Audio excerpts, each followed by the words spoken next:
It felt a bit like a made-for-TV movie. It was it on Amazon Prime? I can't remember. It was Made Amazon for Prime, TV. Yeah, it was a little bit. Meh. Mm. But it was good. It was, as always, Anthony Hopkins. You can't go wrong, can you? I don't think I've seen him in a bad movie. Have you seen Shadowlands? That's his best. No, but I was saying we watched Fractured. Oh yeah, huh? It's good. It was all right. No, I guess the twist about 15 minutes in. Well, see, that's the thing. Rust Hills says that if you build a story all around a twist, then it's going to be unsatisfying for everybody. It was very unsatisfying because I just thought the policeman and lawyer were just shit at the jobs. Oh, there you go. Because it was very obvious to me what he'd done. But you're just too smart, Stu. That's the I'm problem. too smart. That was the issue. You were more stupid. I'm not stupid. I'm a very smart person. You should, if you were stupid, you'd have more fun. Maybe that's what I need to be, more stupid. Yeah, exactly. Then I don't figure shit out. And if I don't figure shit out, I'll be fine. Look, ignorance is bliss. So I've heard. Totally is. Totally is. Right, we're getting on with this. I'm ready. You ready? Yep. Do it. Let's start the motherfucking show, bitch. Here we go, people. Come on. Hello! Welcome yo to the veteran game. I'm a potato. Jimmy, other fellas will tell you about every single game that you play this week. News, reviews, and an empty pick. Stu story time and Jimmy's game breakers. Here comes Duke with the soundbite savior. You've told us a story. You've told us a story. You've told us a story. And you'll hear it again. Yeah, boy. Please don't touch my floppy cock. Switch that console off before you have to press repeat, yo. Who does the bell toll for? What's the matter, kid? You got wax in your ears? Hello and welcome to episode 567 of the Veteran Gamers Podcast. Yay! 567. I'm Duke. I'm Stu. And I'm Chinny. Yay. Yeah. Yep. Is that it? We're done? Yep. That's Brilliant. not a very climactic sound clip there. Anyway. Yeah. What's up, people? How you living? Good. I'm living. Good.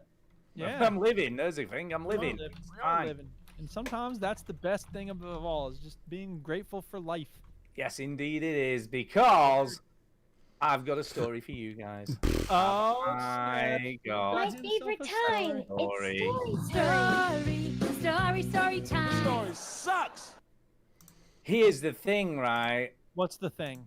Well, as you know, we had a large telly. We got a large. Well, we had a large telly. We got a large. Oh yeah. Exactly, got a large telly. Pizza oven out there. But we had an LED telly, and I'll be honest, right? I'm going to be upfront here. I didn't spend a lot of money on it, and I got it about, I don't know, about 3-4 years ago. It's not that long ago. It isn't a long time in telly. Well, it didn't break per se. Per se, I like that phrase. Per se. Yes, per se. But it has developed, or it did develop a fault. Oh, snap. You know, it's funny you mention that. Our car charger developed a fault over the weekend. Oh, you see, electric is a pain in the arse. So here's the thing, right? So it's a fixable fault. I've looked on YouTube and it can be fixed. It can be fixed, right? And the guy on YouTube took about half an hour to fix it, right? But it involves completely disassembling the whole TV. Are you gonna saw a hole in your right? Because like I look right. So basically, what's happening? I'll explain what the fault is. So in LED TVs, it's very quick. It's very quick. You can calm yourself down. It's not going to take long if you don't butt in. Yeah, but your vision of quick and my vision of quick are often different things. See, you're making it longer already. You're right. I am. That's what she said. You are. Exactly. So anyway. To cut a long story short, there are diffusers over the LEDs in an LED telly, and they're just like a bit of an opaque cup, if you will, a little cup shape. Yeah. Okay. Now, because Philips, which is the maker of the telly I had, because I haven't got it anymore, and I'll explain that in a minute, this is one of the cheaper sets, and they use cheap glue to glue these things in place. And what happens is, I hate to interrupt. Let me ask a quick question. When you developed this fault in your TV, did that mean like it wouldn't show a picture at all? Or no, none of that. Right. So basically, well, I'll come to that. It started with one. That's Act 2, Duke. That's Act 2. I'm coming to that. I'll explain what it made does. you want to open up the TV to begin with? That's my no, you haven't let me listen. Oh my God, Duke. Jesus. Duke. If it didn't put in, it would be done by now. Duke. The problem that you encountered would be first. No, Duke. and then we'll get to why I opened it up later. Duke. So, right. So what happens is, right, because the glue's a bit cheap, as the telly gets hot and cold and hot and cold and hot and cold, it becomes brittle, and the little cups fall off the LED lights. So what happens as a result is, instead of diffusing the light across the screen, you end up with little white dots on your screen. So you bought a cheap TV and it doesn't work right. Got it. Well, it doesn't now. Well, it does, but there's obviously very faint white dots, and there's 3 of them now. So 1 fell off, then obviously another 2 fell off, and then you have 3 white dots. And I'm like, although it wasn't terrible, it was only like when it was on black or white. You know, if it was coloured, you didn't notice, but black or white, you can see them. And I'm just like, nah, I can't be doing that. So I've given it away for free to someone at work. So they're taking that off my hands for nothing. Are you feeling okay, Stu? I know. I've given 2 free tellies away this year. The one I use as a monitor, I gave to someone at work for free. What is the matter with you? Yeah, but it's faulty. I can't charge someone for a faulty TV, can I? Even though it works. That's good. I actually got some speakers for free this week because a lady was giving them away on. You have Nextdoor over there. It's like a localized Facebook. That'll be like on it. We have Spock. Gumtree. So Click-clack. That's one as well. Yeah. Scottish one, right? Yeah. Yeah. The Welsh one is. Anyway, so 3 of them fell off. LLWXKJLCL. 3 of them fell off, right? Could have fixed it, and I thought, do you know what? It's a big telly, and apparently anything over like 35, 40 inches is difficult to do on your own because you've got to take the screen off and everything, right? Oh my God! You just glue them back on. Things for us. You just glue these things back on, and you're good to go, right? But I'm like, I can't be asked doing that. Fuck it. So I got a new TV, right, and it's the most expensive single electrical item I have ever purchased. All right, are we playing Guess That Price? Well, I guess you can. I wasn't going to, but you can if you like. £900. No more than that. What? £1,200. It was around about £1,200. You know the reason why I knew that. You know why I knew that, Stu? I told you already. You told me already, and you already told me this whole damn story. I did. So yes, I have bought an OLED. I have gone out there and bought an OLED. You know what they TV. say? You go OLED, and then you eat your cakes, and then everything's fine. That's everybody says that. Oh, good. Is OLED a brand? OLED is a it's technology. A type of TV. It's a type of technology. So, there are no backlights. So basically, the pixels light themselves up when they have electricity pass through them. It's like magic. But there's a problem with this OLED TV. Oh, for fuck's sake! I've got a fucking problem, right? I bought this mega expensive telly, and there's a bit of an issue because fuck me. No, trying to get the picture to look right is ridiculous, right? It has. Have you heard of this? It's called the soap opera effect. What is that? When everything's boring and no one watches it anymore? No. So what happens is, right? It's just the weirdest thing. It's like does it slap you in the face and go, "You bitch"? No. Then you go, "You slag, you bitch, you slag." I thought you were in a coma. That's what I wanted you to believe. Depending on the settings you've got them set out, right? Yeah. Can you know when you see a documentary of a film being made and the people filming the film? Right. It looks kind of film. It looks like that. So everything's almost too realistic looking. It's just fucking weird, right? Well, so it's Valley, isn't it? We got high def and honestly, it just does not look right at all, right? So 10 years ago from hands-free, and it's been working great. And it's a human-sized TV, and it's great. This is a human size. I wanted a bigger TV, right? This is the reason. So the reason I got away with a very expensive TV is because I wanted a bigger one, right? I wanted a 65-incher. Oh yeah. Right. I thought, fuck it, bigger. Let's go big. Now, Kay was not having any of it, so the compromise was... So you wouldn't have your 65-incher? if she wouldn't let me have a bigger TV, I wanted a more expensive TV, and she agreed. So there you go. So that's how it happened. So there you go. Story of the week. New TV. Looks a bit weird. Hell story. I'd hold After off on messing around the. with all the settings, we finally got it looking kind of okay. Story is not bad. I'd hold off on the story of the week speech. A story of the fucking No. week. No. Yeah. Story of the week. No. It's totally the story of the week. No. Can I just give a shout out to Lebo, who's loving my tunes? It's Thank you, time Lebo. for a shout out. Oh, yeah. Hey. There you Don't go, Lebo. encourage him, Leo. Look, I'm good. I'm getting good, you know. Yeah, that's not that self-praise is a thing that you don't It's the do. best praise. Self-praise is the best praise because I know it's true. No. All right, I got 2 stories. You ready? Here we go. Yes. Number 1. There's this. I told you that I moved the placement of the microphone. Sure. And it's in front of my desk Sure. now. But the problem was it wouldn't. The tray with the Wouldn't keyboard on it wouldn't close because shut the- the yeah. fastener is in the way. So I took it off the hand rest. I took it off and I took the sander to it, grinded it down. Works beautifully now. It's magnificent. Also this week I made a box. I saw you with your jigsaw. I saw the picture of the jigsaw. How's it going? Yes.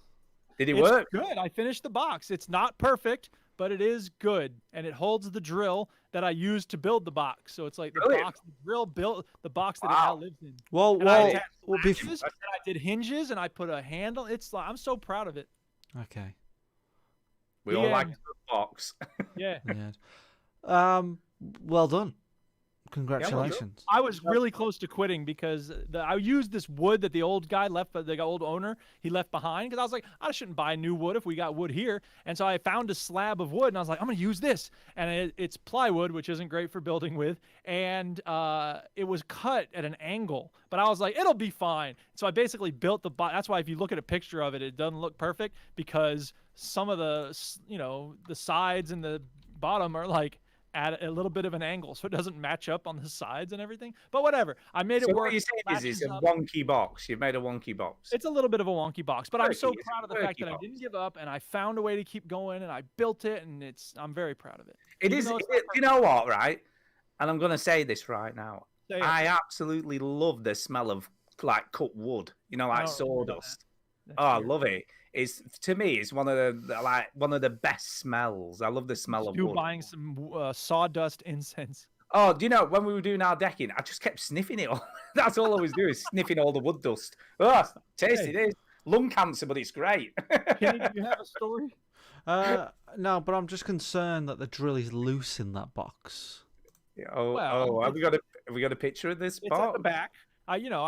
You put it at the back of the box. I could Yeah. put some straps or something in. It's not meant to be like swing it around or anything. But So, Walter, can I just ask why the drill needs to be in a box? well, because it was in a cardboard box, and that's not great. And we don't really have a shop set up. The dude who lived here before set up a shop in this barn that he built, but it's outside. So if we want to drill anything in the winter, like we need to go out into the shop in the winter. In the And shop? that's not happening. So Obviously, definitely not. I can tell that's not happening. at some point, yeah, maybe I'll set up a pegboard in the basement or something, and we can just hang it on that. Oh, I can see the picture There of it the is. box. I'm impressed. It's good. Do you know what? I'm impressed. I thought It's you were got- going to give me a bollocking because it's not very. No, it's got it's not latches great. and everything. I'm impressed. Colour me impressed you. That's a very I'm nice glad you- looking box. I'm glad I had a whole speech ready when you started giving me shit about. I'm not going to give you no shit. I like it. I like. Oh, no, it's better open. Can I just? Well, no, you're right because that's the thing is that like the pieces. Were, Yeah, keep the open pictures. Brilliant. Well, I'm glad you like it, and I'm Um, like I said, very proud of it. It took a long time, and I had a lot of setbacks. So the fact Aw. that I even finished it. It that's is the- satisfying. I would isn't it, I when would you- get some foam for inside the Yeah. box. I don't know. Oh. I don't really need that. It's just a place to store the box. You could get some deep foam and then cut the shape of the drill, so it fits in all. Yeah. Put the drill and the Smoothly extension cord fits. and the bits and the sanding circle. The end. See, this is the OCD. Make your coming own out. fucking You box. know. All right, let's move on, shall we? Where are you going? Story time's over. What's your man playing? What's your bed playing? What's your bed playing?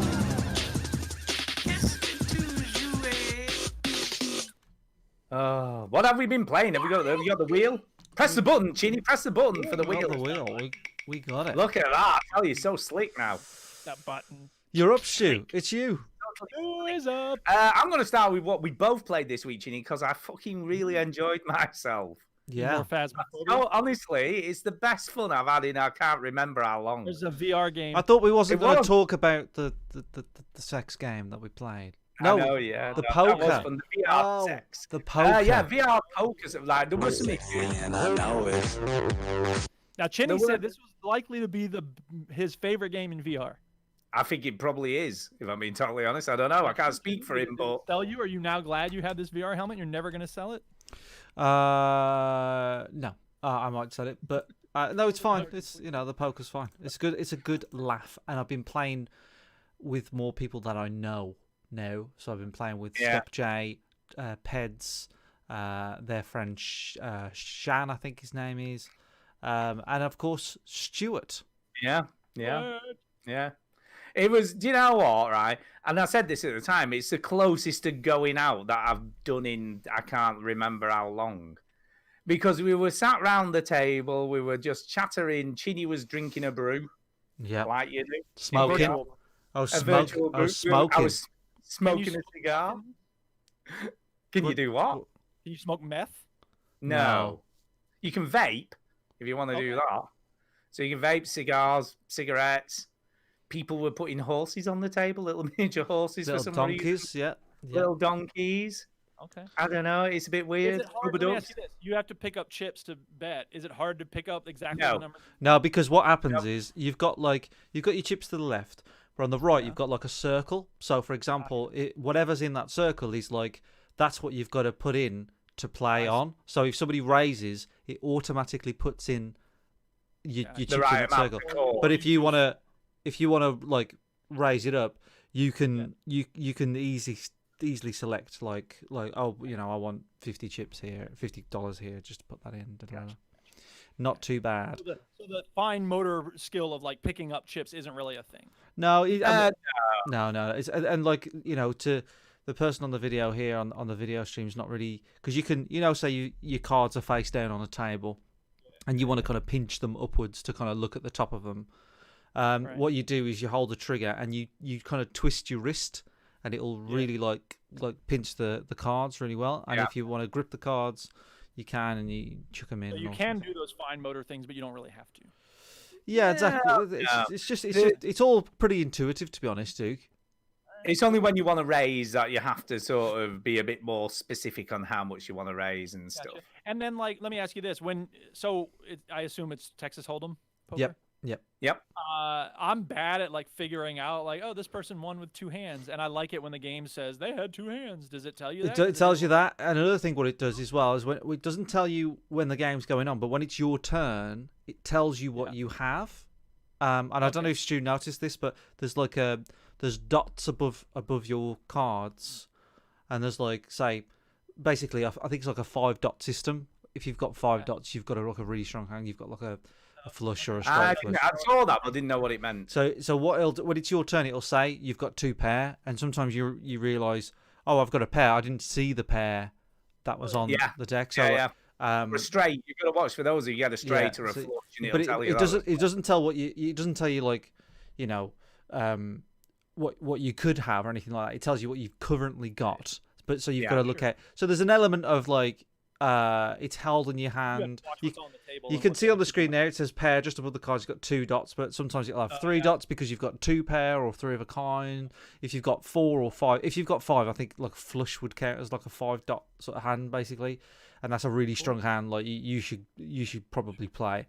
We had a blast, didn't we, Stu? We did. We played on our own for about 2.5 hours. See, this is the thing. Stu's flew scared to by. play with real people. Yeah, well, I'm not scared, but I just you haven't played a lot of poker, have you, Stu? No, and I also think it would be just a bit. It's just more fun playing with people, because we were just chatting and having a laugh. But you meet people though. You meet people. It's good fun.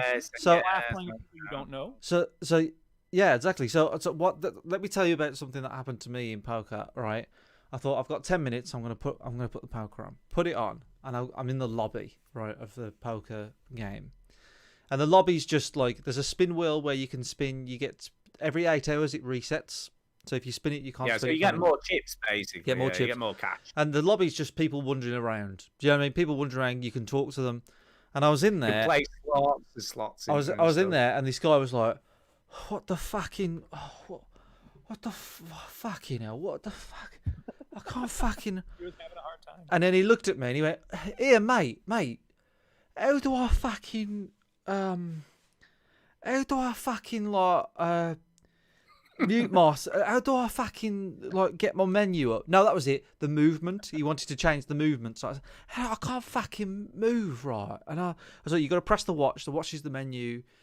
And and he's like, "Oh, hang on, what's it?" And his wife's talking to him. He's like, "Just shut up. Just shut up a fucking sec, will you?" Right, anyway, what do you say, mate? Yeah, you go to the settings. Oh, right, yeah, press that. Oh. Then it's just movement there. And you go, "Fucking hell, you're a fucking legend, mate. Oh, my God, that was doing my head in."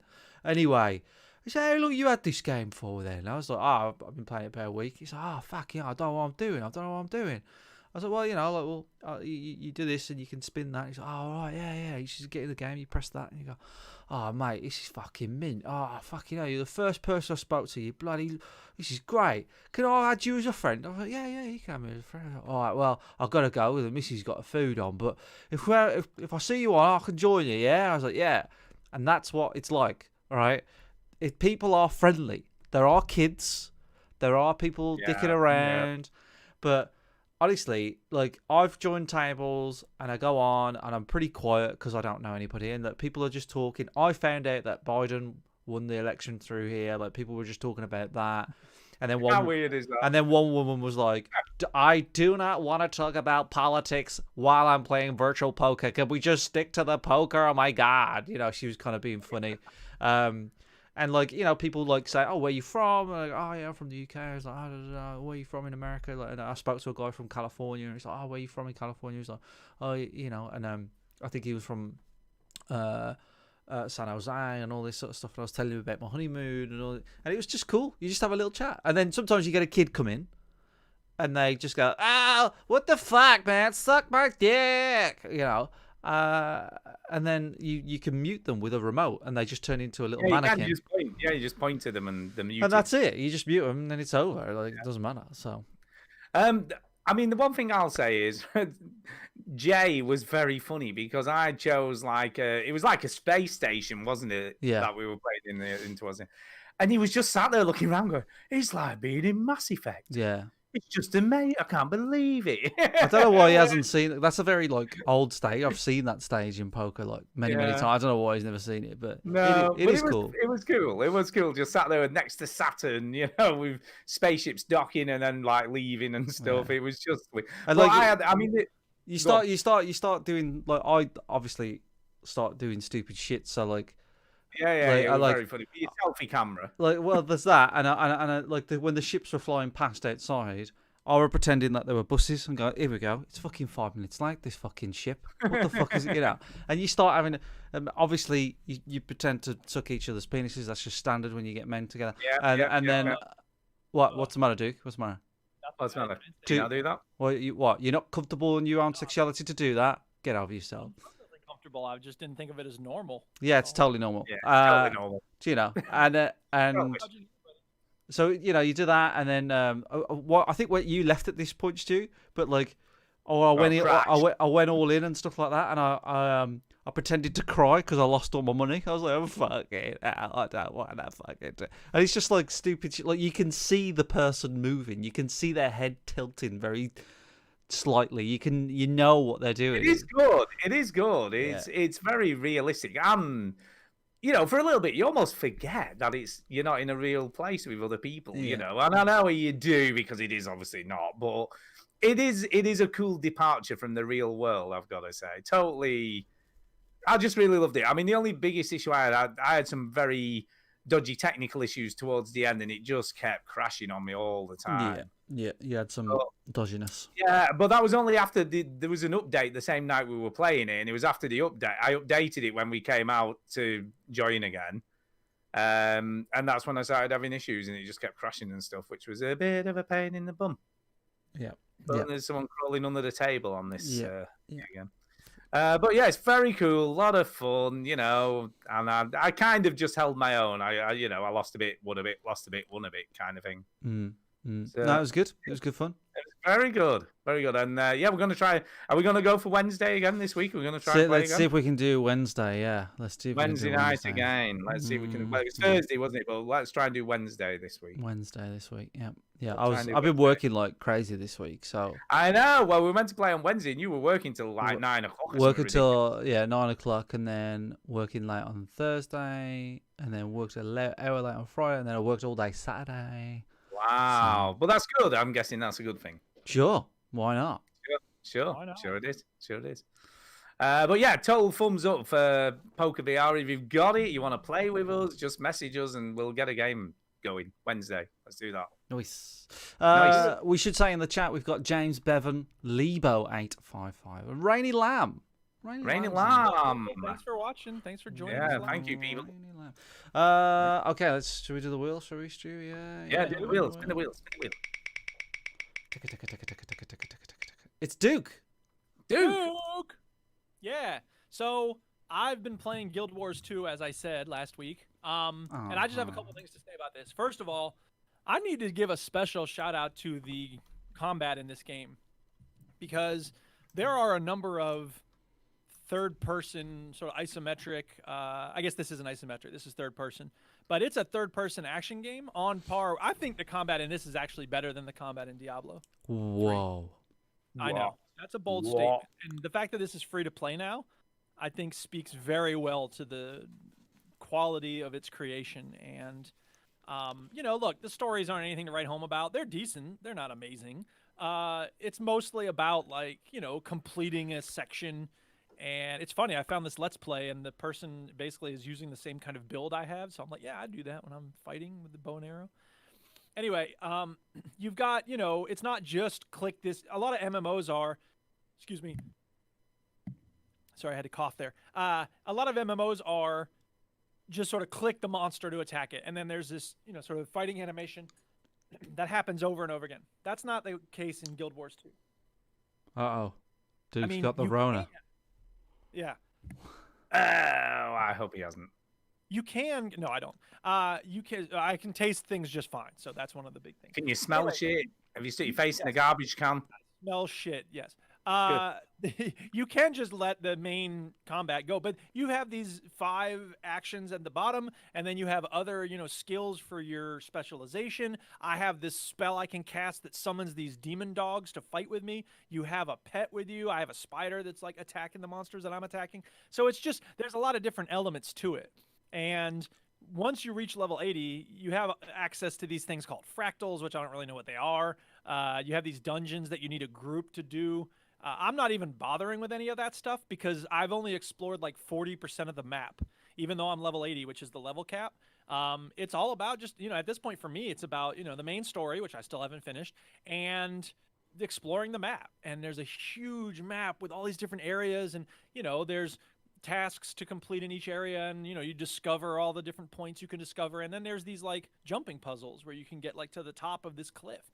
And then, you know, it's like in Assassin's Creed. Like you activate something, it shows you a survey of the area. This is an MMO, right? It is an MMO. Yeah, but it doesn't play. I mean, it does play like an MMO, so that, you know, the thing I've complained about in the past, where you kill the big bad monster and then 5 minutes later it's back again. That is still a problem here. I don't know how an MMO would fix that, but with the story, at least, you have instances where, you know, it's an instance where it's just you. So those never repeat, and you never see that. You know, basically any boss that you fight is a one-time thing. So yeah, it's just I've forgotten how much I love this game, and I don't know why I uninstalled it last time, but I'm really glad I reinstalled it.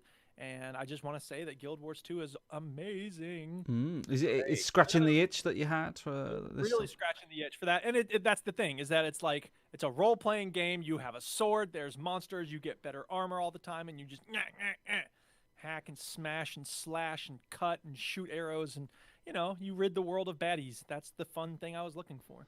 Nice. The other thing I'll say is that the story I'm doing is each race has its own like story that you can follow. So once you play the game with one, you can play it with another. I'm playing the human story, and at the end of it, like, you end up going up against this like multi-dimensional dragon something, I guess. I don't know. I'm not really paying close attention to what the story is, but basically you come upon these floating eyes that attack you, and it was like, okay, now we've killed the eye of this dragon, so it can't see very well. Now we're going to go after its mouth.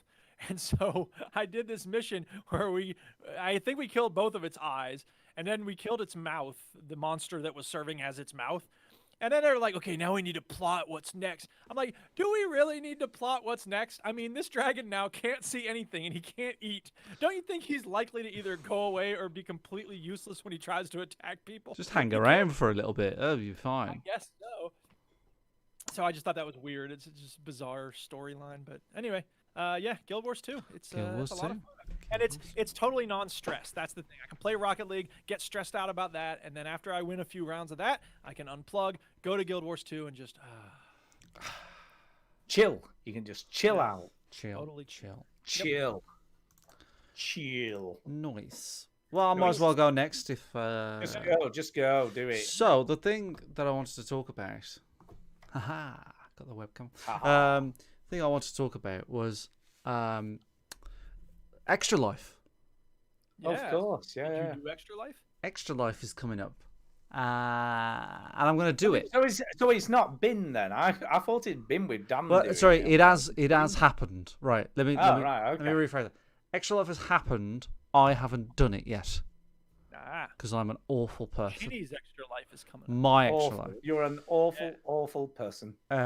So I think to find it, you type in, because we're doing it all for Gary's Extra Life. That's right. Yeah. So if you type in Gary, by the way, he used to love Guild Wars 2. He's the one who got me into it. So peace to him. Yeah. Well, I can't say anything bad about Guild Wars 2 now. Thanks for ruining that. Yes, so if you type in... If you really cared about Gary, you'd play Guild Wars 2 for the entire 24 hours of your Gary does not want to know what I think of Guild Wars 2. Yeah, Gary Lever, friend of ours, friend of the show, who sadly passed away this year. He always got involved in Extra Life, always supported the cause. So this year, a bunch of us are doing it for his thing, his charity, which is the Children's Hospital of Pittsburgh Foundation. We've already hit the target. The target was $2,500. The target is now 2,000. We've raised 2,857.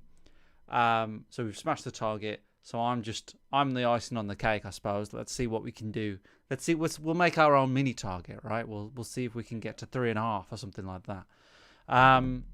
Yeah. So that's what we're doing. I think I'm going to be doing it on maybe the 5th of December. I think that's going to be the plan. Okay. So that's good. So that's a Saturday and a Sunday. So what I want to do is I want to make a schedule.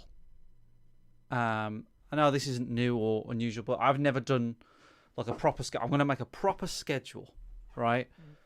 And in it, there might be like a 2-3 hour window where I have a wheel and I just spin the wheel and I play a random game on the wheel, right? But in this schedule, there will be slots for people to play with me, to play games with me, to see me playing a game. Or Step J says 24 hours of Snooker 19. No, there's not going to be doing that. No. So, yeah, so that's the plan. I'm going to make a schedule. I'm going to have like things where people want to get involved. So if you want to get involved and help me out, Greg said he's going to help me out in the early hours, which he usually does anyway. I know Marsh will. I know Pete will. And I know Pete helped Greg on his Extra Life. So, yeah. And obviously, you two have got to get off your asses and get involved. I don't give a shit what the thing is. No, here's the thing. No, it's a good thing. Yeah. It's a good thing. I'm on a holiday that week. Okay. So I've finished for my holidays on the Wednesday. So Yeah. I'm off from Wednesday and then the whole week after and don't go back till Monday. Yeah. So I can be around for a while, I'm guessing. You can be around for a while, yeah. I can be around because I'm not going to get up. I'm off for a whole week. Yeah. I can recover. Yeah. I'm going to try and do it. I'm going to try and spend most of the night with you. I bet you're going to love that. Yes, that will be great. Yeah. Question, Chinny. I have got a question for you. No, I can't stream the VR. No, what's on your head? What's on my head is... I'm looking at like, is that an envelope? What is that? So these, I've left my normal headphones at work, right? So these are my These are my Turtle Beach headphones. I don't like wearing them for long periods of time because the top hurts my head, right? Okay. The back. So what I've done is I've put a face mask where the that's what that is. So that's what. So what I've. Yeah. What the hell is that? on the top of your head won't get the virus. Or that's definitely not going That's to true. stop the virus That's spreading. true. Yeah. Yeah. No, that looks weird. Yeah. So now I've got the mask on, as you can see. Yeah. He's got a podcast with a mask. Yes. So that's my plan. Extra life. So if you want to get involved, if you want to say, "Oh, Chinny, why don't you play this?" or "I'd love to watch you play this," or "Why don't we all get on to play now, this?" Chinny. Now then, Chinny. Now you're saying you can't stream VR, but actually you can. You can on Facebook. I know. No. There's been an update this week, and they're allowing you now to stream to a website link. So you can stream your Quest to a PC. So I'm assuming you can window it in OBS, and you can actually stream it like as you would anything else on like a website. The problem is audio, I suppose. Yeah, it doesn't let you stream audio, but it lets you stream the pictures. Well, there you go. There could be a way around that. Yeah, maybe. I'll look into it. We could play some poker. I'll look into it. Yeah, I think that would go down well. I think that would work. But yeah, it's all about, I've got to test stuff. So what I'm going to be doing is I'm going to be doing some test streams because I don't really stream that often. So I'm going to start testing the stream. So I'll be on Twitch. What we could do the chat through Discord, and then that wouldn't make any difference. It might not be quite in sync with the audio, with the picture, but that wouldn't matter for poker, would it? Let me figure that one out, Stu. That's my. But yeah, that's only come this week, so I saw that and I thought, yeah, maybe we can stream some VR makes it stuff. Interesting. Yeah, so I'm going to be streaming on the Veteran Gamers Twitch channel a little bit more often these days. Just playing what I feel. I've got a couple of new games, and then I'm going to be working on a schedule. Probably be a Google Doc or something at some point. So let me know if you've got any ideas, if you want to get involved, and of course any help to spread the love, spread the word, and hopefully raise some more money for Gary. Because yeah, we've smashed the target, but maybe we should make another target. 3.5, I reckon, is a good target. Yeah. So that would be about, I don't know, 700, 800 quid. I reckon it can be done. It can I be reckon done. We can do it. I reckon we do it. I think we can do it. So that'll be. I haven't asked the wife yet, but I don't think we've got any plans. I'm sure she'll be fine. She likes looking after you when you do this, doesn't she? Yeah, she does. But she's probably just going to get drugged this time because there's no one around. So yeah, the 5th of December, I think, is the one. Maybe I don't know. It might be the 28th of November. It might be the 5th. Well, that just screws me up. That's true. Let's see, the 5th I'm fine with. Let's go with the 5th. Go with the 5th. Go with the 5th, man. Go with the 5th. I think that'll be fine. Okay. So that I just wanted to mention that on the off there. Okay. So I've been playing a new game. Ooh. Not brand new to the world, but new to me. Yeah. I've been playing Tetris Effect. This is on Game Pass. This is on Game Pass. That's right. I've upgraded to Game Pass Ultimate, by the way. Really? What's the difference? Very nice. The difference is it includes EA Play. Okay.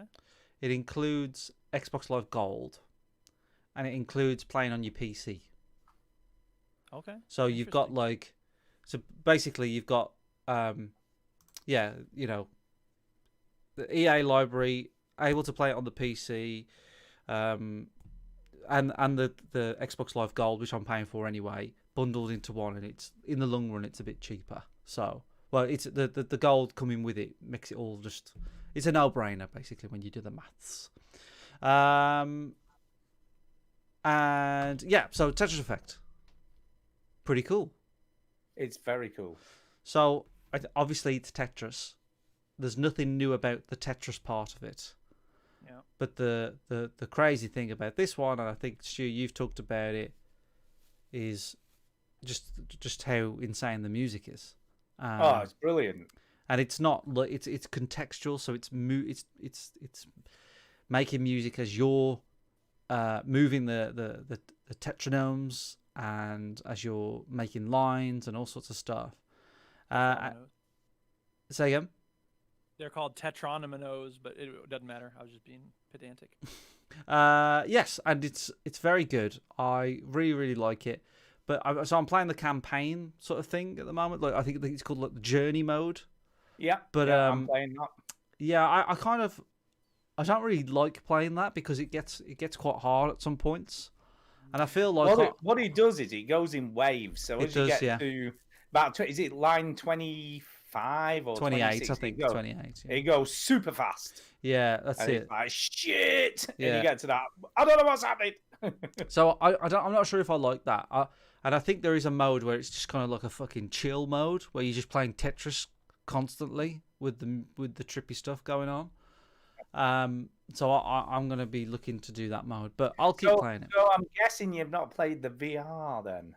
No, and I almost bought it on VR. I almost bought it on the Quest 2. It's so good. I know. Amazing. But I am so glad that I did not do that.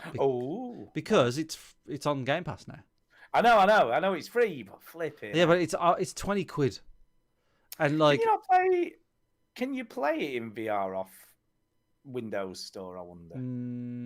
Because you can play it. I had it on initially. I bought it on sale on Epic Game Stores for about £8 or something in a sale, and you can play that in VR. So you just plug your headset into the PC and away you go, and you just swap it in the options to VR mode. I don't know. Maybe not. It sounds like a lot of effort for me to give a shit about it. It's not really, because you've got a freaking cable. You just plug it in. A lot of effort. I've not even taken that cable out the box, so I don't even know where it is. And also, I bought a new iPhone, and I did open the box, looked at the phone, and went, I'll deal with this later. I can't be arsed. So, yeah, I think I've got to an age where I just don't, it's just like a new thing, and I'm like, yeah, with the VR, when I was younger, I would have opened that day one, fucked around with it. But now I'm just like, I'll fuck around with it at some point, and it took me about 2 days just to kind of give it a go. Yeah, so Tetris Effect, very good. Glad I didn't buy it on the VR because then I would have wasted money because it's just as good on the Xbox. I'll play more of it, but it's a little bit intense. It's a bit intense. Yeah, it does. By the way, it does have support for Oculus and HTC. So you can play that version in VR. A lot of effort. It's not a lot of flipping. Huge amount of effort. You're just plugging it in your PC. It really is. Huge, that's crazy. Plug it in the PC. Whoa, some hacker shit right here. I don't think so. So that's me. So we go to the wheel of death. Go to the wheel. The wheel. It's on me again. Shall we just go with me again? Can do. Go with me again. Nothing else to report. I've been playing Red Dead Online a little bit. So Red Dead Online continues to be great. And what I do now is I go into role play mode now. Okay. Oh. So obviously Marsh doesn't really get into it as much as me because he's not a sad loser. But every time we're bounty hunters in the game now. You can be moonshiners, you can be hunters. Like your job. Yeah, so that's our job. We're bounty hunters, right? That sounded fun. So now I pretend that we're on a bounty hunter show while we're playing the game. So I'm like, Ginny and Marshy doing the bounty hunting. This episode, we're going to get crazy old Lou. Ginny looks at Marshy with a kind of sideways stare. Does Marshy know that he's got a homosexual attraction to him? I don't think so. That kind of stuff. Totally. And that's been passing the hours. It's just brilliant. I love Red Dead Online. It's so good. And I always think this every time I play GTA Online, Red Dead Online. Why do I play anything else? Wow. Why bother when this because game gives me so much stuff to play? Yeah. Or Rocket League for that matter. I haven't got any other games to really talk about, but what I will talk about is I have got quite a few games lined up. And and I've got quite a few gems. Do you want to hear quite all the games I've got lined up? I've got a good lineup. I've got a good queue of games to play. The games he's gonna play soon, people. Yeah, come on, let's hear it. Preview. Horizon Zero Dawn. Oh yeah. Uncharted 4. Very nice. I like that game. Mafia 1. Okay. Oh, so good. Mafia 2. Yeah, it's Like good. Great. the remake sort of thing. Yeah, the definitive edition. What else have I got? Bloody hell. It's got Miles Morales. I bought that. Okay. Yeah, Spider-Man. Spider-Boy. Because you did love Spider-Man, so there's no reason you're not going to like this. Fucking love Spider-Man. You loved it. Fucking loved it. So I got that. What else Is have it I made got? by the same people? Yes. Yeah. Okay. Cool. Spider-Boy. What else have I got? I've got other things. I've got loads of games. As long as you don't say Assassin's Creed Valhalla, I'll be happy. Marshy's been playing that, and I'm like, how is it? And he's like, yeah, it's good. I'm not playing it. I'm not playing it. No, stop it. No. What else have I got? I've got other stuff. Pikmin 3. Oh yeah, you were excited for that. Pikmin 3 Deluxe. I've got Mario Sunshine, Mario Galaxy, just a plethora of treats in front of You've me. got a lot of shit coming Resident Evil 3, and cannot wait to get my teeth into some of them. So Fraser Moore is texting me and in the chat at the moment, and the text messages reads Valorant, all caps, and he's just said in the chat, "We need you now. Stop recording." So I've got to go. Apparently, No. Thanks, everybody. Jeez. See you later. You changed, man. You didn't used to be a Counter-Strike type person. No, I just like hanging around with Fraser and crew. Yeah, Fraser. By the way, Fraser. I don't know whether he's got access yet, but there's a VR headset in his household, I believe. Right, I believe him. So it could be some Fraser poker action going on. Oh, We need yeah. to get him in the poker. Yeah, you need to come into that. We need to the do poker that. ring, Fraser. The poker, poker it up. Mr. Fraser. In the front. You two could be pretending to give each other blowjobs. No Valorant, he said. No Valorant. Valorant, yeah. Right, that's me. So let's spin the wheel. Spin it. It's Duke. It's Duke. Me. Team Duke. Yeah, Team Duke. Yeah.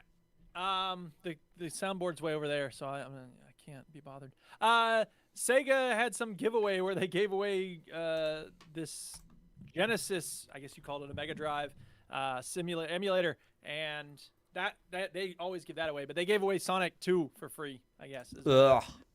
Right, and I was like, I'll play a Sonic game actually. Let me try it. And I played it, and I was like, you pick up rings and you go fast, and that's it. And it was very boring, so I was like, whatever.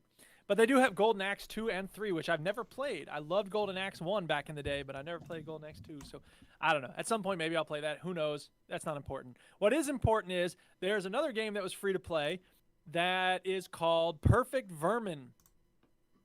Now, okay. You may recall there was a game that I played not long ago called... And by the way, I've been moving my mic around. I wonder if this is better. No, that's it. Sorry. Anyway, yeah. Is this better? Nope. Halfway through the show. Well done. Yeah. So this game that I played once upon a time called Kill It With Fire. You remember that? Or it's Yes. Yeah. That was fun. This game is sort of similar, except you only have a sledgehammer. And you go around this office destroying everything. Mm-hmm. And you have to kill vermin, and there's a counter in the top left corner of how many vermin you have left to kill. So how do you know where to kill them? How do you know where to find them? You don't. You go wandering around smashing everything until they're all dead. Nice. Sounds like fun. This sounds very similar to a game that is very good and popular at the moment, which is called Teardown. I don't know if anybody's heard of this. Oh, yes, I've seen this with the thingy, whatever they're called, the thingy-oramas or whatever. Dioramas, aren't they? Sure. And in Teardown, you smash the shit out of everything. But I think Teardown's actually fun, Duke. This doesn't look like fun. Well, that's the thing. This was fun at first. And, smashing windows, smashing chairs, and very satisfying noises. You can knock the switches off the light switches. And, I mean, it's very satisfying to smash things. But, after I was like halfway through the thing, I guess, it was like, okay, I've killed half the vermin and I don't really know where to look for the rest, and I don't want to just walk around smashing everything. So I don't know. I eventually got them all, and then I finished the level, and I was like, okay, cool. And then it said there's like some newscaster, and he's like, now do it again, and do it faster or do it better. And I was like, what does that mean? And then you're watching it on a newscast, and it's like you're controlling the thing, but it's in the corner, you know, like the screen that they show a graphic in. So you don't get to use the whole screen. And it's like, what? Why is that, huh? Why is that good to just have part of the screen? And so I was like, this is weird. And it was like, you do it all again, except there's a timer, and I couldn't do it in time. So time ran out, and it was just started over. Do it again, but do it better. I'm like, why is this, huh? So I was just like bored. I was like, I'm done. And I left a review that said basically what I just. And the developer responded. Shit. Oh, the developer responded. You never know who's going to read your reviews, people. So, you know, don't be mean. What did they say? Yeah, but I bet you were mean. Well, they said, we're sorry you didn't enjoy your time with Perfect Vermin. However, your review does not reflect the reality of the game. There is an order at which the vermin are located. The second round makes this clearer, and further dialogue clarifies it further. And I was like, well, I didn't notice the pattern. I didn't see it at the start of the second level. I didn't, you know. So I changed my review to say, like, it wasn't clear to me where the vermin were. So it was just a randomly wandering around smashing everything. So I don't know. He seemed very upset and didn't seem to realize that, you know, I have. Well, but Duke, you didn't get it. You just didn't get it. Exactly where to go. I guess if I had recognized that it wasn't random, then my second time through would have been easy. I could just. Yeah, but I'm watching this and it looks completely random to me. Well, it's not though, because you see this person's heading for certain spots. Yeah, but he might have already played this level and knows where everything is. This is the second time through when you're watching it with the dude on it. So anyway, whatever. Like, I don't think that was clear to me. So I think the game should specify somehow or let you know that, like, hey, smash everything, kill the vermin, and remember where they were or something. Just something like that would make it a lot easier. And then all the things in the reviews all the positive reviews are like, the story, man. It only takes 15 minutes to get through it, but man, once you do, the story is like, whoa. And I'm like, okay. Okay. Killing vermin with a sledgehammer. What a story. Yeah, that's the thing. Is that, like, I'm sure it's some Hotline Miami thing. Like, that wasn't vermin, man. Those were like your coworkers or something, dude. Who knows? It just looks weird to me. It's just, you know, whatever. Like, I admire the activity. I think it was, you know, an interesting idea. I didn't have fun with it. That's fine. No, it's fine. Look, you can't like everything, Duke. Exactly. And let's be honest, there's not a lot you like. Well, I like what I like, and that's the Exactly. Yeah. So it's got to be extra good for you to like it. There's the thing. Yes. Indeed. Do you want me to just go? Because I'm assuming you've nothing else, Chinny, have you not? Nope, nothing from me. Well, I'm going to talk about a couple more VR experiences. Alrighty, donkey. Because this week... Their experiences. Yeah, this week, Half-Life Alyx has had commentary added. Ooh, time to play it again. Exactly, right? But I'm already playing it again. But I thought, that's all right, because presumably when I start it up again, the commentary will be there. No, you have to start another new game. Yep. To get the commentary. And basically, the way it works is it's very cool. So as you walk around the environments, you know, doing your do and shooting your shit, you'll see floating headsets. Yep. So basically, to listen to the commentary for that section of the game, you just grab the headset and stick it on your head. Nice. Which is quite cool, and then you get to listen to commentary. There's 3 hours of commentary throughout the game as you play. They did that with Half-Life 2, Portal, and Left 4 Dead. Left 4 Dead had commentary as well. So it is cool. It would have come sooner, apparently, if not for COVID. Who knew? Bloody Rona. Bloody COVID. So I'm in a bit of a quandary now, because I'm probably a good 2 to 3 hours into a new game again. So I'm kind of like, do I start again? And then I can get the commentary as I'm playing? Or do I play this one through and then start again? Hold on. You've played it all the way through once already, haven't you? Yes. Yeah, just start a new game. And Do it with the commentary. I think I'm gonna have to start again because I want to listen to the commentary. Yeah. And I can open another save slot, so it doesn't have to get rid of the game I'm currently playing. I wouldn't really call that a quandary, Stu. I know, but then it's like I've got to go through that whole opening section. But I'd call that a very, very, very minor problem. Yeah, I guess. But by the way, loving it still. It's such a good game. So anyway, in a recent sale, so I will talk about the actual game I've played. Yes.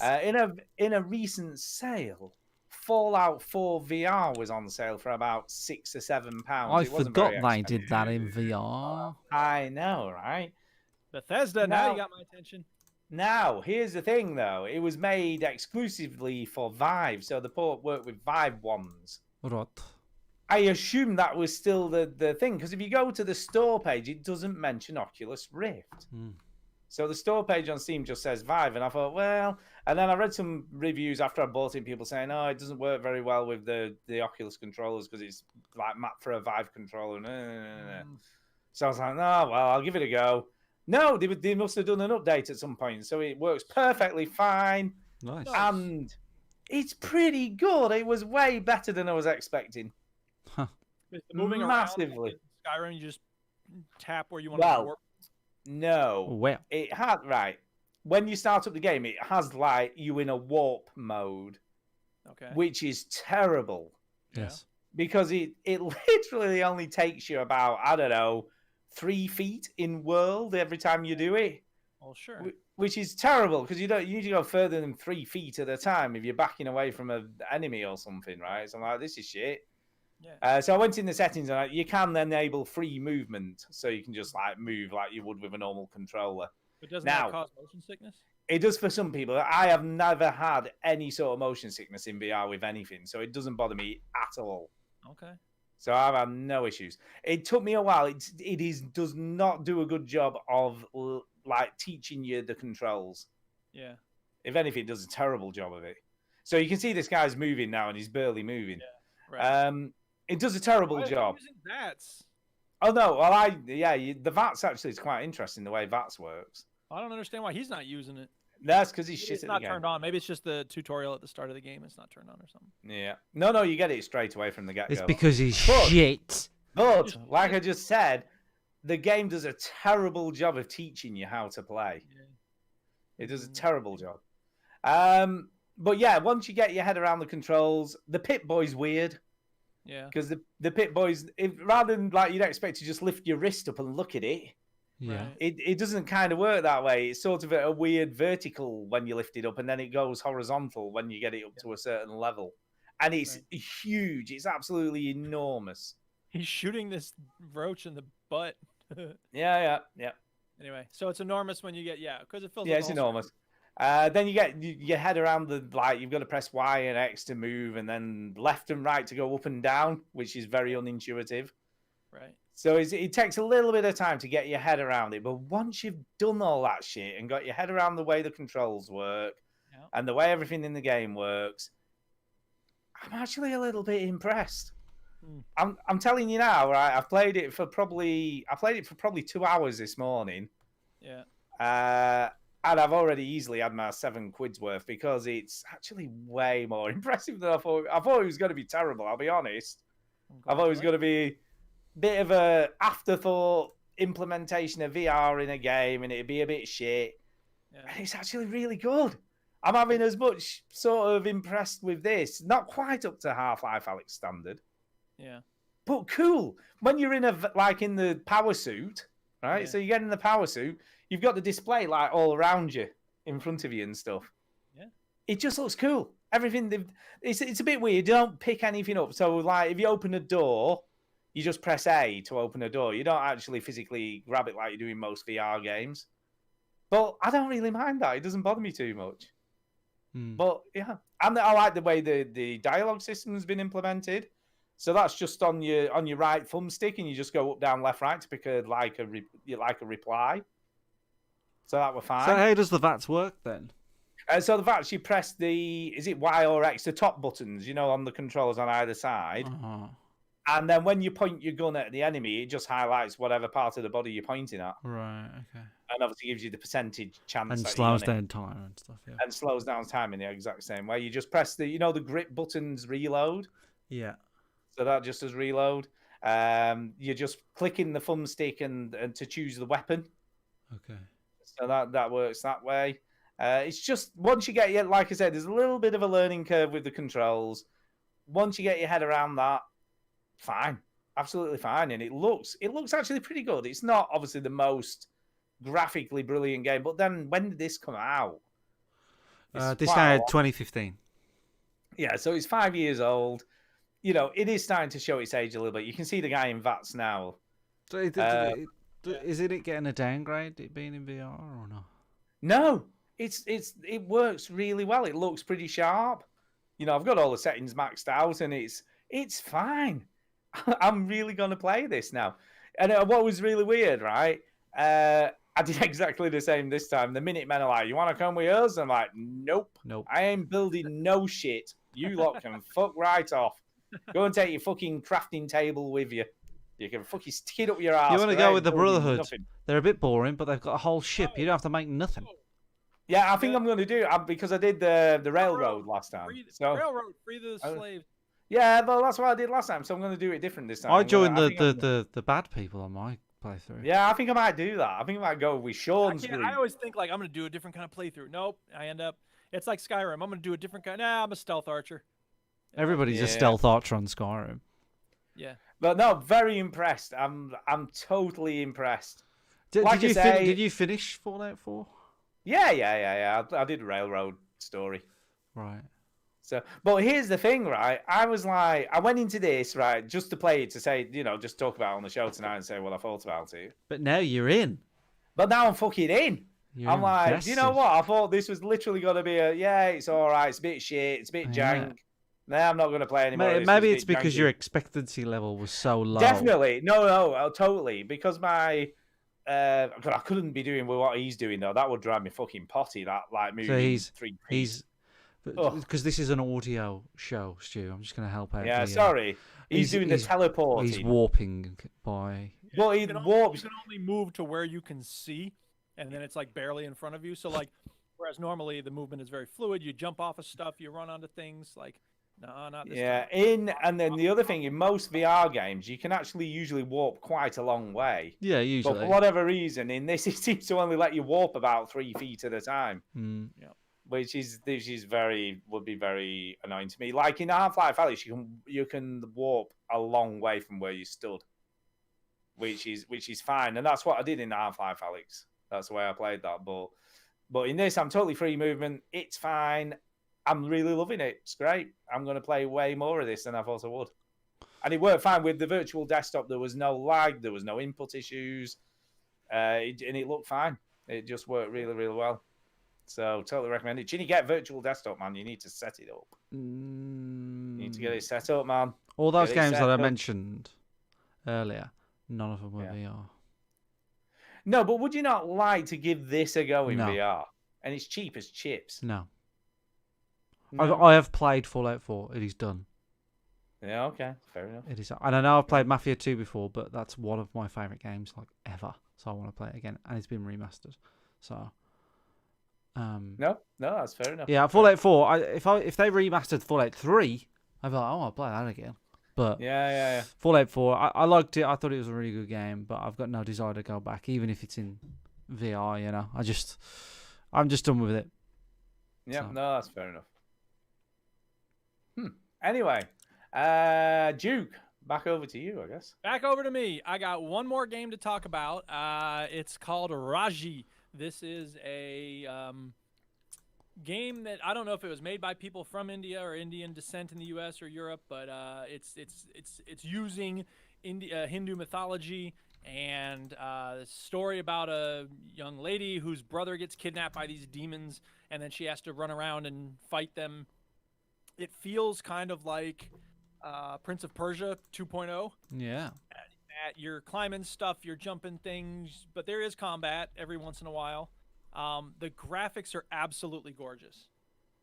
It does look nice. I'm looking at it now. It does look nice. Best looking games I've played in a long time, and gorgeous because it's ambitious in a scaled down way. You know what I mean? In other words, you're not running through this world in first person.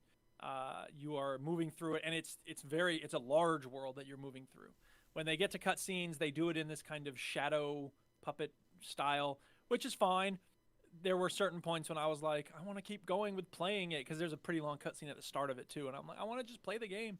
But part of that was because it was early in the morning, and I knew the Dutch was going to wake up soon and all this other stuff. Anyway, yeah. So the opening cinematic is well made, but I was like, come on, let me play the game. Sorry, Duke. It is made in India, and it's made by 13 people, and included Bastion and Journey as their influences. Interesting. Yeah, that's pretty clear. Because it's, like I said, the graphics are just gorgeous, and the when they show you like how to jump from one spot to another, for instance, it doesn't bother with like a lot of words on the screen. Instead, this little ghost creature, version of you shows up, and then it shows you that the space bar when they jump, and then how they get to the other side, and there's wall running and things like that, climbing up stuff. It works the same way. So it's a very elegant way of showing you, here's how you do this thing. Nice. Which I really appreciated. Cool. I must say that the lady runs around in this pretty long dress or sari or whatever it is, and I think that would be tough, because you're going over some things and jumping around and fighting monsters, and I just think it would be hard to do in that flowing gown. I think women get generally shafted when it comes to what they wear in video games most of the time. Sure. Just but par it for the is, course. I love it when he goes close up on her. She looks amazing, doesn't she? Yeah, the detail on her dress and everything, and the way he's fluttering away in the wind. Yeah, absolutely. Very all the animations are really beautiful, and you have these gods sort of talking to each other, and it's just very elegant and refined. The combat is not perfect. When I was fighting the first round of monsters, I was really frustrated because it seemed like she was jumping in whatever direction she wanted. When I hit attack, she would just go up, and I was like, she's facing down. Why is she going up? And then I realized, but not perfect. The cursor, the relationship of the cursor to the character depends. That indicates where she will attack. You know what I mean? So does this not work with a controller then? It might. I don't know. I guess I should have tried it with a controller, but yeah, I would imagine this would be way easier to play with a controller. Yeah, perhaps. But the point is that if you play it with a keyboard, or at least I know that if you play it with a keyboard, I don't know about a controller, but yeah, you have to do that thing of like kind of pointing with the cursor where you want to attack. Which I. Did you got this on? Did you get this on Epic as free, or did you buy this on Steam? And it was just a prologue. Oh, right, okay. This is like a free preview type thing. The first part of the game you play for free. Yeah, and it's whatever. It's fine. Once I figured that out, the combat became a lot easier. I never really died. You can jump a long way. You can jump a very long way. It's true. But it is that thing of like with Prince of Persia, like you get to certain points where you're like, oh, I don't know if I can make it, and then you barely clutch on with your fingertips or whatever. Duke. Yes. This game, Raji, which is available on Switch, PlayStation 4, and the Xbox One as well, is £20. Would you say it's worth it? I would if it's your kind of game. I finished this and I said to myself, it's so beautiful. I did enjoy playing the demo or the prologue. I don't think it would keep me going for the whole thing. I just don't think the combat was just a little frustrating enough. There's so many cutscenes. It kind of takes the story a little too seriously for my taste. But who knows? Maybe if it goes on sale at some point, I will check it out. I will play the whole thing. I do think that if I were more into this kind of game, like Lara Croft and the Guardian of Light. I was just going to say that. Yeah, it looks exactly like that. Very similar. And that was a fine game. It just I didn't play the whole thing. I think I played 1 or 2 levels with you. We played it. We played the whole thing together, didn't we? Good fun. Good fun. And it's, like I said, this game is very well made. There's a really good variety of challenges too. So at one point you're fighting monsters, you're climbing over things, you're trying to figure out how to, get across this ledge or whatever it is. And then there's like a puzzle with, 5 concentric circles, and you have to rotate them until you reassemble the picture, right? That sort of thing. And they do that also with a tree, that you have to rotate the parts of the tree, and then it falls down, and then it becomes the whole tree or whatever it is.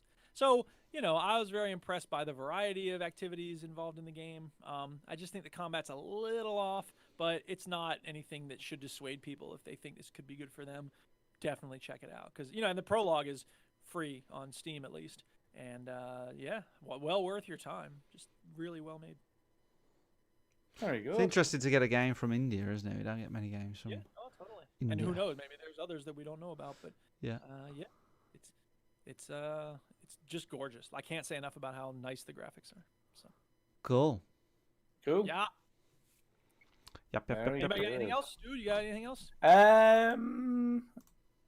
No, I don't think I have really. I did try. I've had an issue this week with my Steam Link. Because I played The Missing, JJ Macfield and the Island of Memories on the Steam Link with no issues when I got it, and then I tried to load it up this week and it wouldn't recognize there was a controller connected. Jeez. Yeah, so no idea why. And I thought, well, maybe it's an issue with the link for some reason.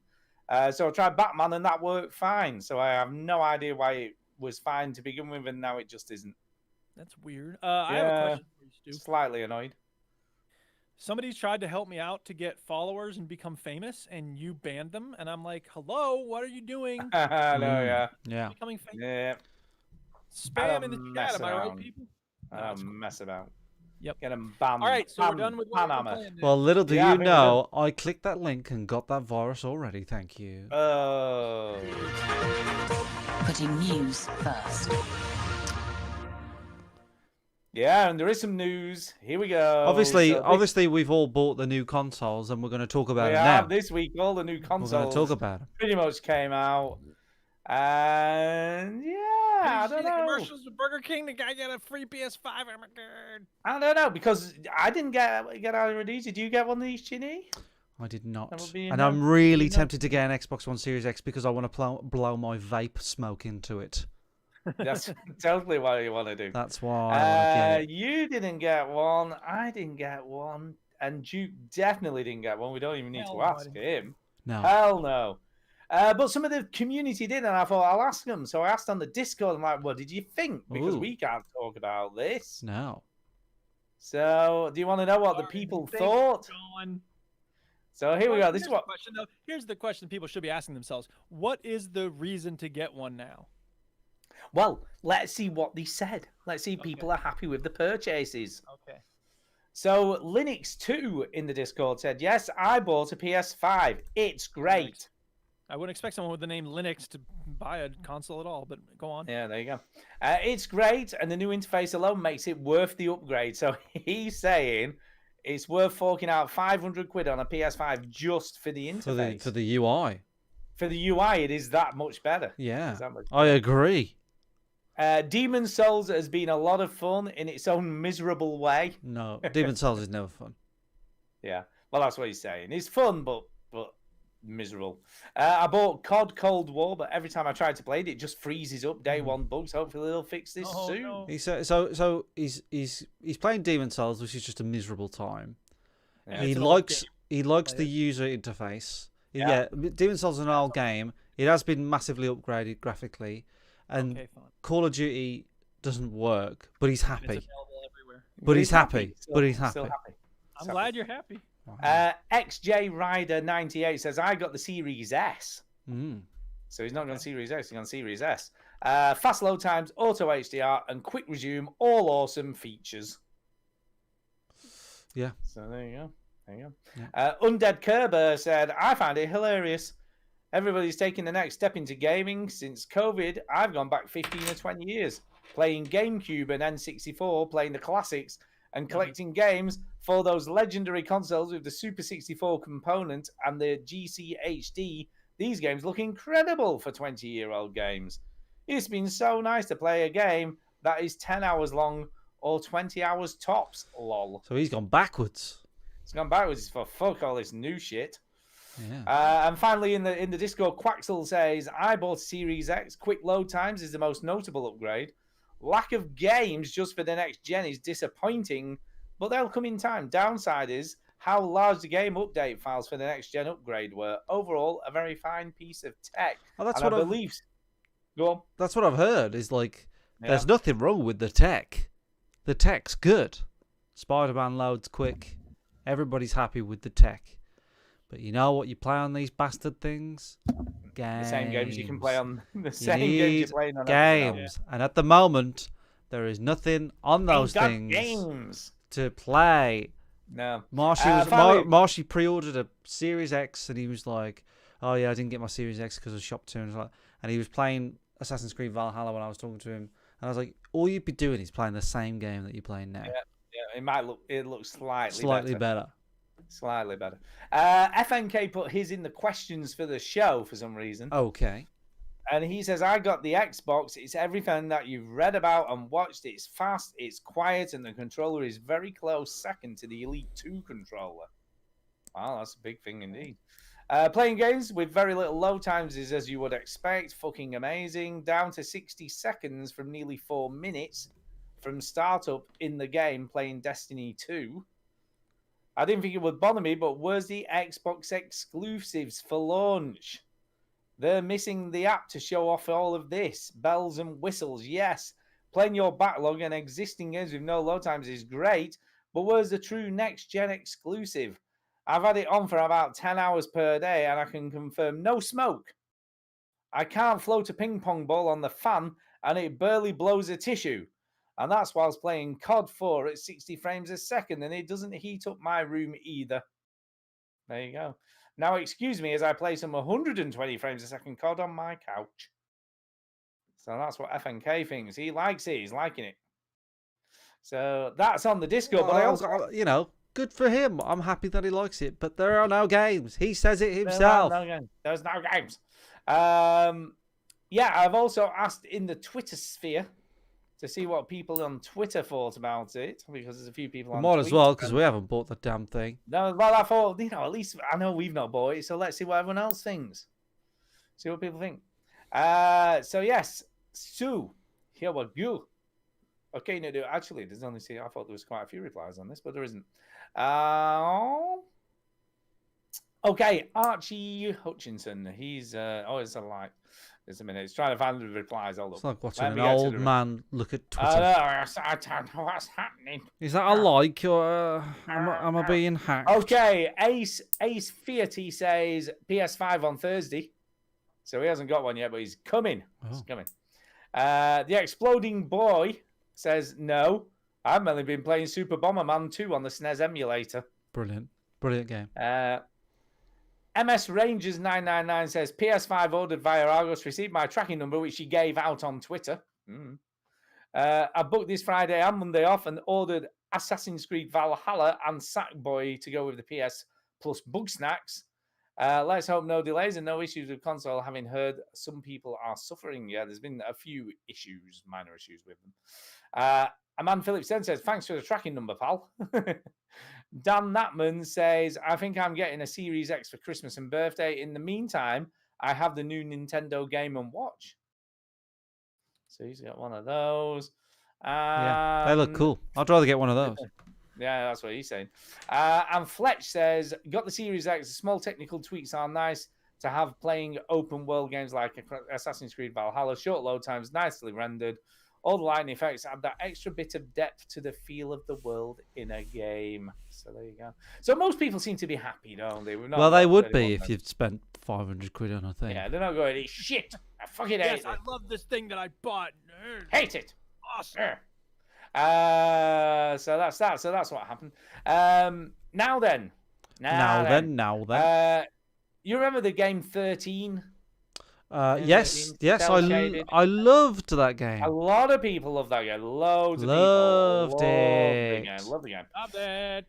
Now, as you know, a remake has been made. Are you aware of no. So remake's been remade. That came out this week. Oh, did it really? Yeah. It's an old game, isn't it? It's an original Xbox game, I think. Yeah. It's an old game. It's an old game. But yeah, it's not doing well. Why? Because it's a bit shit. Well, the game shit or the remake is shit? I think the remake is shit. Right. Yeah. Apparently, there's loads of bugs. It doesn't look right. They've done the graphics don't look the same. They're not like cel shaded or something. There's lots and lots of things people are not happy with. Okay. Not happy at all. Now, the company's come out and said they've made a statement regarding this. Okay. And this is what they said. Fuck off. What did they say? In its present state, 13 does not meet our quality standards, and we fully understand players' frustrations. Okay, why'd you release it if it didn't meet The your pandemic has impacted the game's production on many levels. Pivoting to home working for the teams has added unexpected delays to the development schedule and the QA process. We hope we'll be able to provide a day one patch fixing all those issues, but development of this update is taking more time than we expected. So there you go. They was like, well, I don't know. So they've apologised, said they're sorry it's a bit shit, but they haven't had time to do it because of COVID. So why release it? Yeah, like Duke says. I know, it makes no sense, does it? But you see, this is where the problem with publishers comes in, isn't it? We gotta make that money. Going, yeah, you're gonna do the date. You said the date. The date's the date. You gotta do it. Whatever the date. The date. Fuck the patch. I haven't played 13 for a long time, and I'm watching this trailer for the remake, and I remember a lot of this. Now that it's coming back to me, I'm like, oh yeah, I remember that. Yeah, it's great game. I want to see what the original still looks. But not this. Wait for the patch, people. Don't get it yet. There'll be a patch. This won't be a problem. Apparently, it's terrible. So we'll see. Hopefully, it will improve in time. But at the moment, it's a bit shit. So don't play it yet, people. Stay away. The old one still looks pretty good, to be fair. Yeah, just play the old one. This is the old one. Yeah. So here's a bit of news. This is just super quick news. Demon's Souls has a secret door in the remake, and nobody's figured out how to get through it yet. Oh. So the you know what these things are like? It's like fucking giving people a dog and a bone and shit, because they will just. I love that. I love that about like they do it with like runners, you know, where they just like determined to find out like how to do this thing. Yeah, how long do you reckon it'll take for someone to get through the secret door? Then, what are we gonna go with? A couple of weeks. I reckon. I don't know. Maybe it's more difficult than we think. What do you think, Duke? How long is it gonna take someone to figure out the secret door? 17 years. 17 years. I'm gonna go with 3 weeks. Chinny's 2 and 3. 17 years for Duke. So we'll have to wait a long time if that's the case. But yeah, so I like it when they do stuff like that. It's like, yeah, here's a secret door. See if you can figure it out. As regards Demon's Souls, it's getting some decent scores. It's reviewing very well. So it's like mainly 9s out of 10s, 4s and 5s out of 5s. So I'm guessing it's a decent game if you want to have some. It's a conspiracy, man. PlayStation paid them off, so they've got high scoring exclusives on their console. Let's be honest, right? And I hate to sound like a conspiracy, man. At least there's some exclusives on the PlayStation that launch. Just barely. Fucking at least there is. Barely. At least there is some. 2. There is some. Barely. 2. Yeah, but there is some. Barely. What are you talking about? Anyway. You've got bloody. You got the old Forza. Oh yeah, Forza. Valve this week has won a double win for at the VR Awards, at the 2020 VR Awards. Cool. Can you guess what those 2 awards were for? Turning up. Turning up, yeah. Getting turned up. Getting turned up. Obviously, Half-Life Alyx was crowned the VR Game of the Year. I don't think it had a lot of competition, if I'm being totally honest. No. There's been some decent games out this year, but nothing comes close. Nothing. Nothing compares to you. It doesn't. And they got best hardware for the Valve Index. So best headset, best game. I mean, did they turn up? They probably didn't. No. Well, Gabe's still in New Zealand, isn't he? He's stuck there. Poor him. I know, yeah. He basically went there to celebrate, completing Half-Life Alyx for a bit of a break. And due to COVID, he's been stuck there ever since. That's bullshit, because New Zealand don't have it anymore. No, but the reason they don't have it is because he closed all the borders, so you can't get in or out. Well, they can send him back. He's not been allowed out of the country. I'm pretty sure a billionaire will be fine. No, he said he loves it there. Of course he does. He absolutely loves it. So he's had I don't think he's in any rush to move away from the place where there is no COVID. Why would you? Why would you? Why would you go? Oh yeah, I'll come back to America where it's fucking rife. Yeah. No, I'll stay in New Zealand where there isn't any. That's a good idea. Let's stay here. So yeah, that's where he's been ever since. Bless him. The Bless VR him. wars look I like a fucking right bless shit him. show. Well, it's VR. What are you gonna do? And poker's not on there. I don't know why. No, it's fucking. Well, it's a bit buggy. If I'm being Fucking honest. great. And that's it for news this week. That's for news. So we should Okay. do some emails, I guess. Email time. I guess we should. Strap in, people.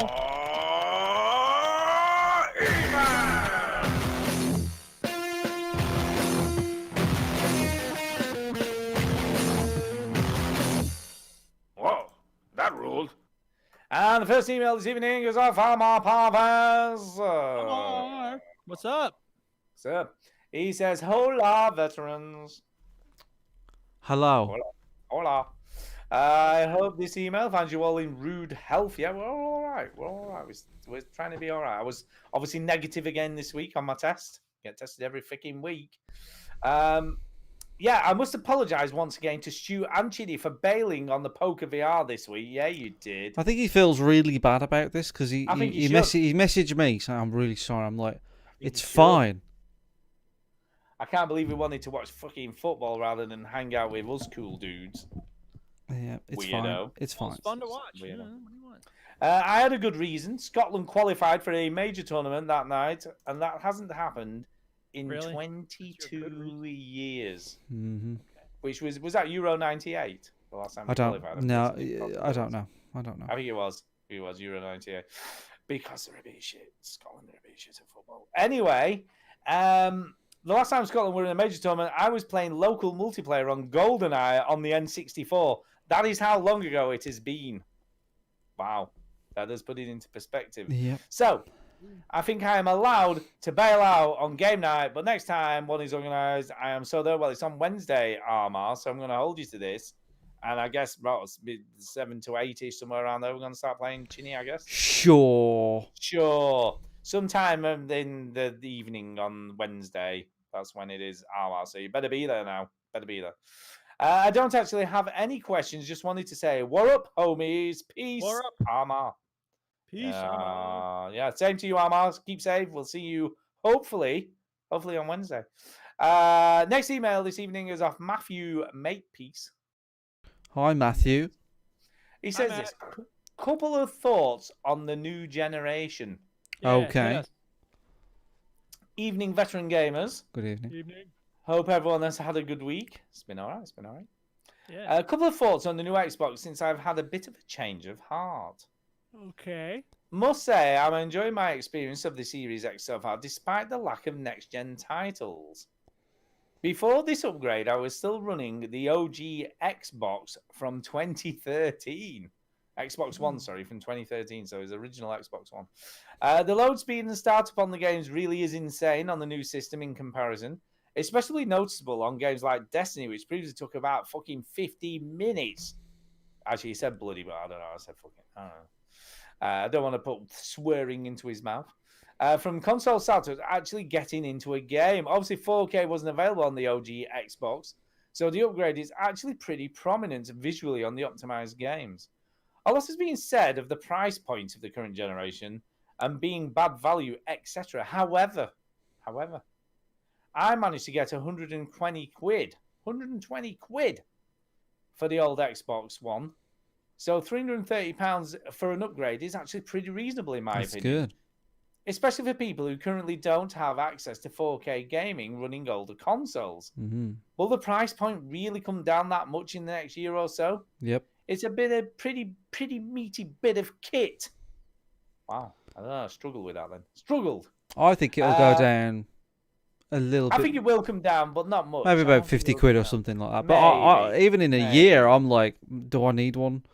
No. I don't. Thanks for the recommendations for light-hearted games last week. Downloaded Stu's recommendations, Celeste. Well, I'm not sure that's so light-hearted. It's a bit hardcore, but it's cool. And also managed to get stuck into Ori and the Blind Forest. Both of those are pretty tough games. Mm-hmm. But nice. They look lovely. Look beautiful. From Game Pass, I'll be progressing on to Will-O-the-Wisps afterwards. Both great games. I haven't really played many of those side-scroller type games, but really enjoyed it for something different. Interested to see how it compares to the other games in the genre, If any of the team have played the Ori series or have something to suggest otherwise, right? Celeste and Ori are kind of the hardcore of side-scrolling games, I'd have said. They're both pretty hard. Like, I mean, Celeste especially is as hard as nails, but very satisfying when you get through it. I don't know, Chinny, side-scrolling games that he could try. What's a good side-scroller? You got Mark of the Ninja. What about Mark of the Ninja? Oh, that was nice. I'm glad I recommended that. Yeah, Mark of the Ninja is good. For a side-scroller? I've heard good things about Shovel Knight. Ape Out. Cuphead, which isn't a side-scroller. There are side-scrolling levels. It's more of a boss fight. Well, that again is hard as nails. But it's good though. Cuphead. Yeah. Cuphead's class. Yeah. Love that game. The one I played recently, which was that Katana Zero. You know, remember that ninja sort of side-scrolling? Yeah. My Friend Pedro, very good side-scrolling game. Yeah, I think you got some good ones there.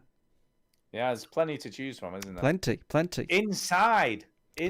What about Inside? Yeah, it is a side-scrolling game, I suppose, but it's a Limbo and Inside are side-scrolling games cool. like no other, I would say. Yeah. Oh, Brothers: A Tale of Two Sons. Not a side-scrolling game. No, it isn't, is it? No. But it's still cool. Isometric, yeah, it's isometric. Still a great game. Very, very good game. Totally great game if you've never played it.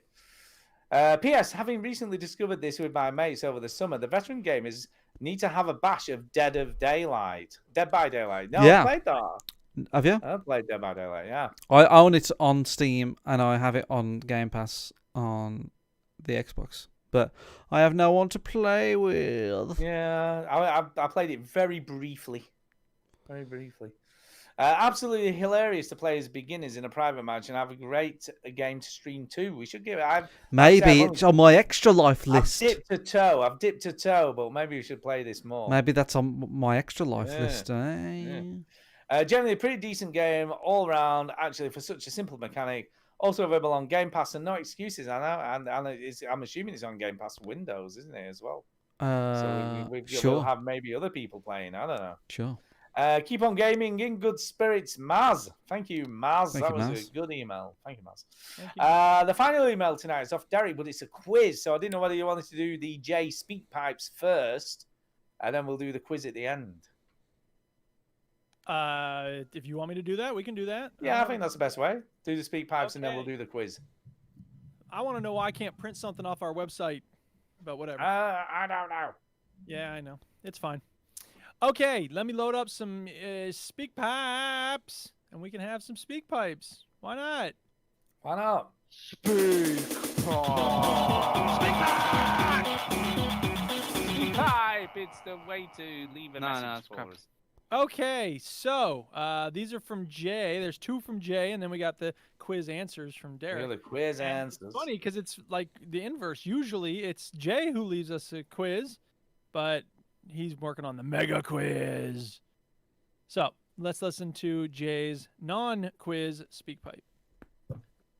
Hello, veteran gamers. What the fuck is Jay talking about? Jay here. So just in response to the last podcast where you were talking about Mass Effect. I am a great advocate of Mass Effect Andromeda. It's a fantastic game, and I've completed it twice. Ooh. It's now on Game Pass, thanks to the EA Play thing that's merged together with it. So you have absolutely no excuse not to play this game. It is great. All the bugs have been ironed out, the strange faces, the strange animations, and all that crap that was that plagued it at the beginning. So now it's just you just left with a great game. So go play it before the new super duper HDerized feckety fuck version comes out. Yes, I felt very strongly about that. Also, I left a question on the Discord, which was not picked up on the last show. Oh, how dare you! Sorry, it took me many hours to think of this question. I'll bet. And the question is, what character do you most resemble, either in appearance or personality, or someone you just think, that's you. That's you. So, who do you most resemble in video games? And I will leave it at that. Bye. Okay. Well, I obviously look like CJ from GTA. Oh yeah, I just blinding resemblance. I probably look like Claude, the GTA 3 character. Okay, I don't know what he looks like, but okay. The GTA 3 character. I didn't play GTA 3 except for like 10 minutes. What's the matter with you? Lots of things. I don't know who do you look like? I don't know who I look like. I'd like to be like. I don't think I look like him, but I'd like to be like Guybrush Threepwood. No, To you don't Monkey look Island. like him. That's not what he asked. I don't guess look anything like him, but he's funny. He's a funny you guy. think your personality is like him? Yeah, a little bit. Want to be? I'm totally funny, Hobbs. Just like him. Me and Guybrush were like there, I can twins. hear you. Who do you think you resemble? Well, like brothers from a mother and the mother thing. Right. Anyway. Anyway. What about you, dude? Yeah, I don't know. I was before he narrowed it to video games. I was thinking about Spider Jerusalem because I'm bald and I'm angry and yell a lot. I don't know who in the world of video games I resemble. I mean, you know, the Hitman guy is also bald, so there's that. But I'm not in sleek shape like him. But I do wear suits a lot, so let's go. Do you often do game disguises like the game character? You know. I don't really do disguises. I do wear different outfits sometimes. You know, I have a doctor's lab coat that I wear sometimes. What about Kratos? He's bald. Yeah, but he's like a muscular god, and I'm not. And I don't really fight, so that's the personality thing. All right, Jay sent us another speak pipe. It's 27 seconds. Let's see what this additional one is. Additionally, Derek, your plethora of intoxicated speak pipes a week or two ago was the greatest piece of auditory entertainment since Duke's 34-reason rant on why Heavy Rain sucked so much ass. I implore every listener to click on the Veteran Gamer speak pipe and leave great messages of alcohol-fueled, nonsensical comedy gold. It is the future of podcasting. Well, you wouldn't need us for that. That is true, but I must admit, though, I did love Drunk Derek. It was just It was good. Brilliant. Everybody's more fun. They're always more fun. By the way, Duke, I found out who you look like. I've just had a look up, like, bald video game characters, and I found one that I think just perfect for you. Oh, yeah? Who's that? Jack from Mass Effect. Jack's cool. And there you go. go. Both nasty and angry, and we have lots of tattoos. Oh, wait. Yeah, you're covered in tattoos, Duke. You know. Yeah, caustic, sarcastic. There you go. You see, I agree. Thank you. There you go.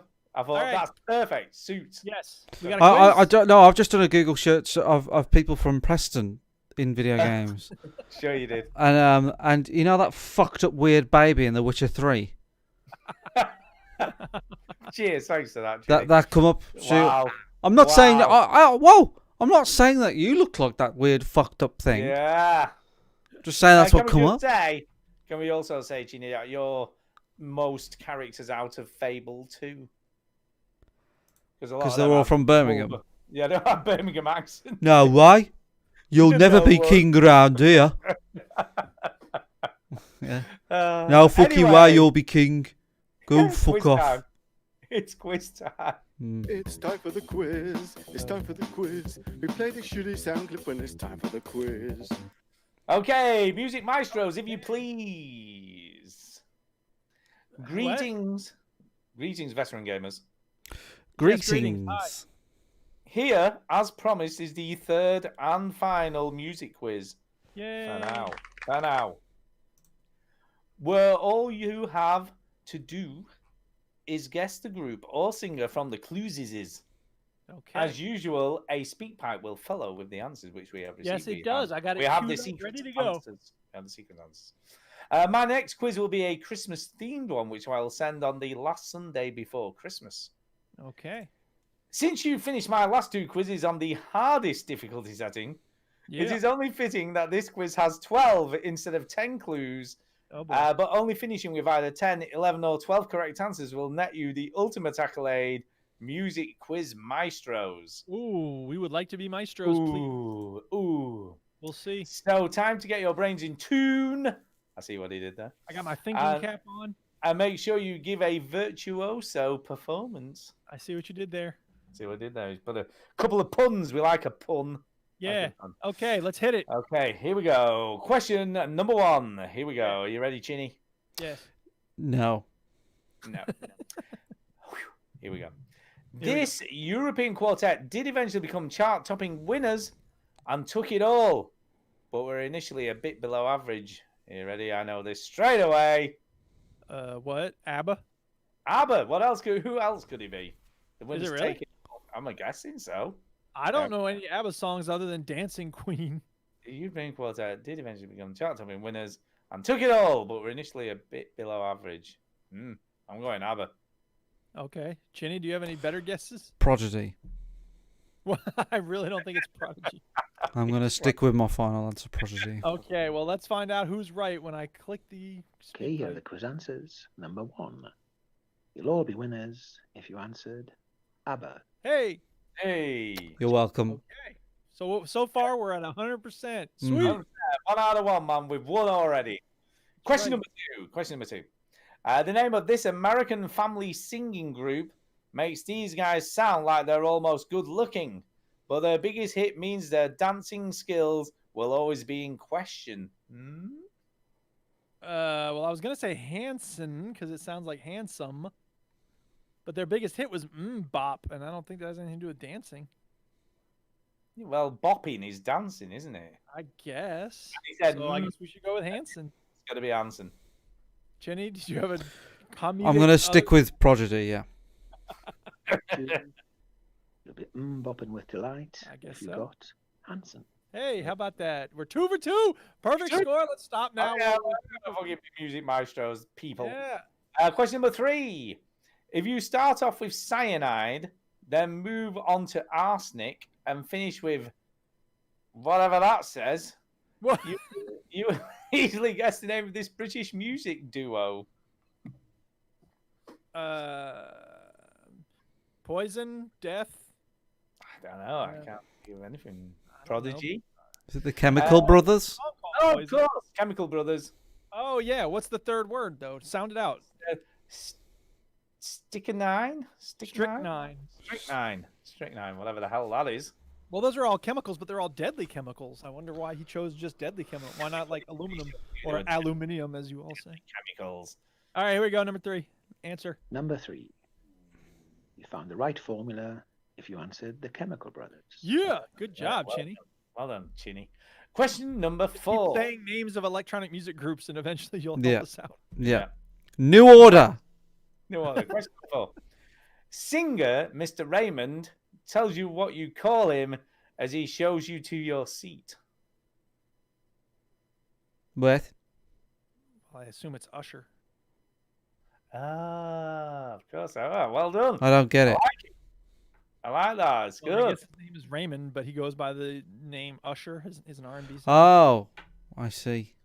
Yes, Usher. Usher. I'm going with Usher. Did you have a joke answer, Chinny? Nothing. I'm just here popping my collar. That's an Usher song. New Order. Number 4. You'll feel like popping your collar. Usher. We should get extra points for that. Yeah. Yeah, we should do an extra point. Hey, ladies. Hey, fellas. I don't know the rest. Okay. Question number 5. Mm-hmm. You only come across this American group when you're asleep. But I did hear a rumor you could hear them if you were on the moon.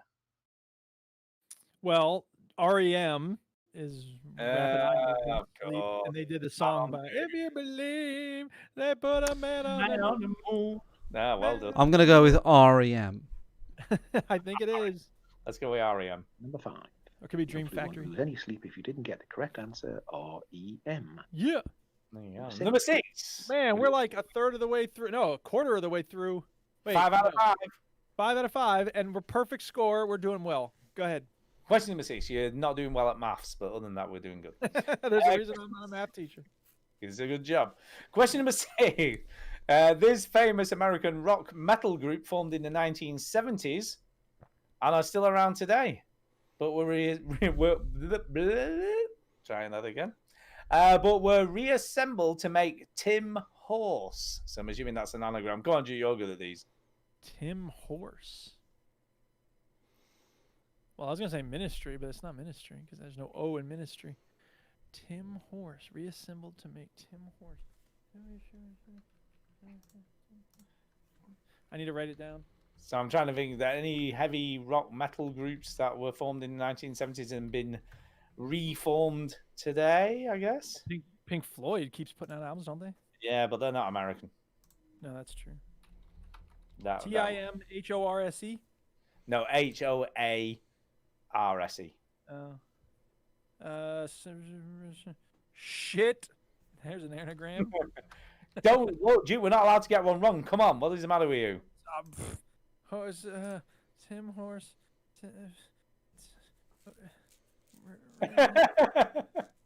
So, American rock metal groups from the 1970s. How is it? How is he spelled? The Tim Horse. Timhorse. Tim Horse. I'm writing it down. You're not writing it down. You're going to an anagram solver, aren't you? Writing it down. On the computer. Just writing it down here. Just writing it down. Have you come up with anything? And I think Would you be able to get it? It's a famous American rock metal group in the 70s. What have we got? The Iron Maiden. I'm gonna Google famous American. I'm trying to think what groups. It's definitely not Fleetwood Mac, and they weren't really rock. Led Zeppelin, Deep Purple, Black Sabbath, The Who, The Eagles, The Doors. No. Oh, it's a one-word answer. I think it's the something. No, it's a one-word answer. How do you know? Because he just said in the fucking chat. Oh. I'll tell you what we'll do. Instead of The Doors, we'll just say Doors. Yeah, but that doesn't feel. Or I mean, it might not be an anagram. It might but it might be. It might be the Rolling Stones, but we just take the gaps out of the words. It's definitely an anagram. How do you know? Read the clue again. Read the clue again. Oh, sorry. Fuck. It's a famous American rock metal group formed in the 1970s and are still around today, but were reassembled to make Tim Horse. So it's got to be an anagram. Maybe they were reassembled to make tin horses. No, Tim, as in m. Yeah. Tim. Or maybe it's like screaming something, like Smashing Pumpkins would be like, make Fred blow up his gourd or something. I don't think it's that complex. I think he's just made 2 words out of it. I don't know, people. I'm drawing a blank here. Yes, it is an anagram. I was right. You said it's an anagram? Okay. Look, he's giving us clues. It's an anagram, for God's sake. Shit part of it, because I keep saying shit. I can't think of any. What's a one-word rock metal band, American? Kiss. I know. Right? Is it Kiss? Yeah, I take an L on this one, people. I don't think we're gonna get it. Oh, bad radio for us to just sit here talking about. No, things. it's not. This is beautiful.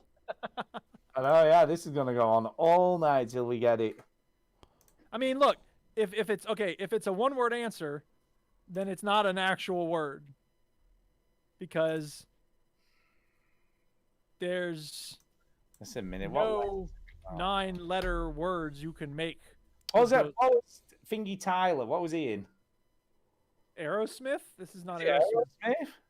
No, Aerosmith does not work with those letters. Does it not? Oh, Yeah, shit, it does. You're right. Hey, Stu, look at you. Hey! All right. They're not metal. What are you talking about? Metal. But it's okay. We're not mad. I can't believe I didn't get that. He did ballads and shit. Yes, of course it's Aerosmith. Oh, Stu, you rock. I don't really. Talking the right way if you answered Aerosmith. See, I would like to have. I appreciate the quiz. We got it for free. I can't really complain, but I'm an American. We do. In addition to the fact that it's an anagram, having some sort of clue would also help because that's how we got the other ones. It did say American rock group formed in No, the. no. I mean about some clue based on a song that they. So what are you saying? You want more clues? You want it to be easy. He said, what you're saying. Well, no, because all the other ones had like I guess Usher didn't, but REM. There was a thing about the Man on the Moon. I'll tell you what, Derek. Next one, can you just give us the answer? Yeah, Derek, just give us the answer because Jude just wanted. So we're still doing perfectly. Go ahead, next one. Just fucking only just number 7. The faces of this American quintet turned a darker shade of red when they finally started getting famous for their hit songs. Darker shade of red. Quintet, 5 people, American. I was gonna say Jackson 5, but that doesn't make any sense. Darker shade of red. Pink. I mean, Pink Floyd, but they're not American. No. It's American quintet. Red Hot Chili Peppers. Oh, yes. 5? No, I don't know. I don't know if there is 5. I think that sounds right. It just sounds right. No, I don't know. I don't know now. I said it as a joke, and now it's here. Read the clue again. There's 4 of them. There's 4 of them. Read the clue again. The faces of this American quintet. Oh, it is 4, isn't it? Is Quinn 4? No, quintet is 5. No, there's 4 Red Hot Chili Peppers. It's not Red Hot Chili Peppers. Right, okay. Quintet turned a darker shade of red when they finally started getting famous for their hit song. Is there some band that's like Blush or Embarrassed or Rouge? The Cheeky Girls? A well-known rock group, the Cheeky Girls. Yeah. I mean, it's funny that we're determined not to get any of them wrong. It's like, can't get one wrong. We'll spend all night getting Read these. the clue again, Stu. The faces, so it's something to do with the faces. The faces of this American quintet turned a darker shade of red when they finally started getting famous for their hit songs. So it's something to do with a bit like being embarrassed or blushing. Bare-legged ladies, blushing, 4 non-blondes. No, that's not it.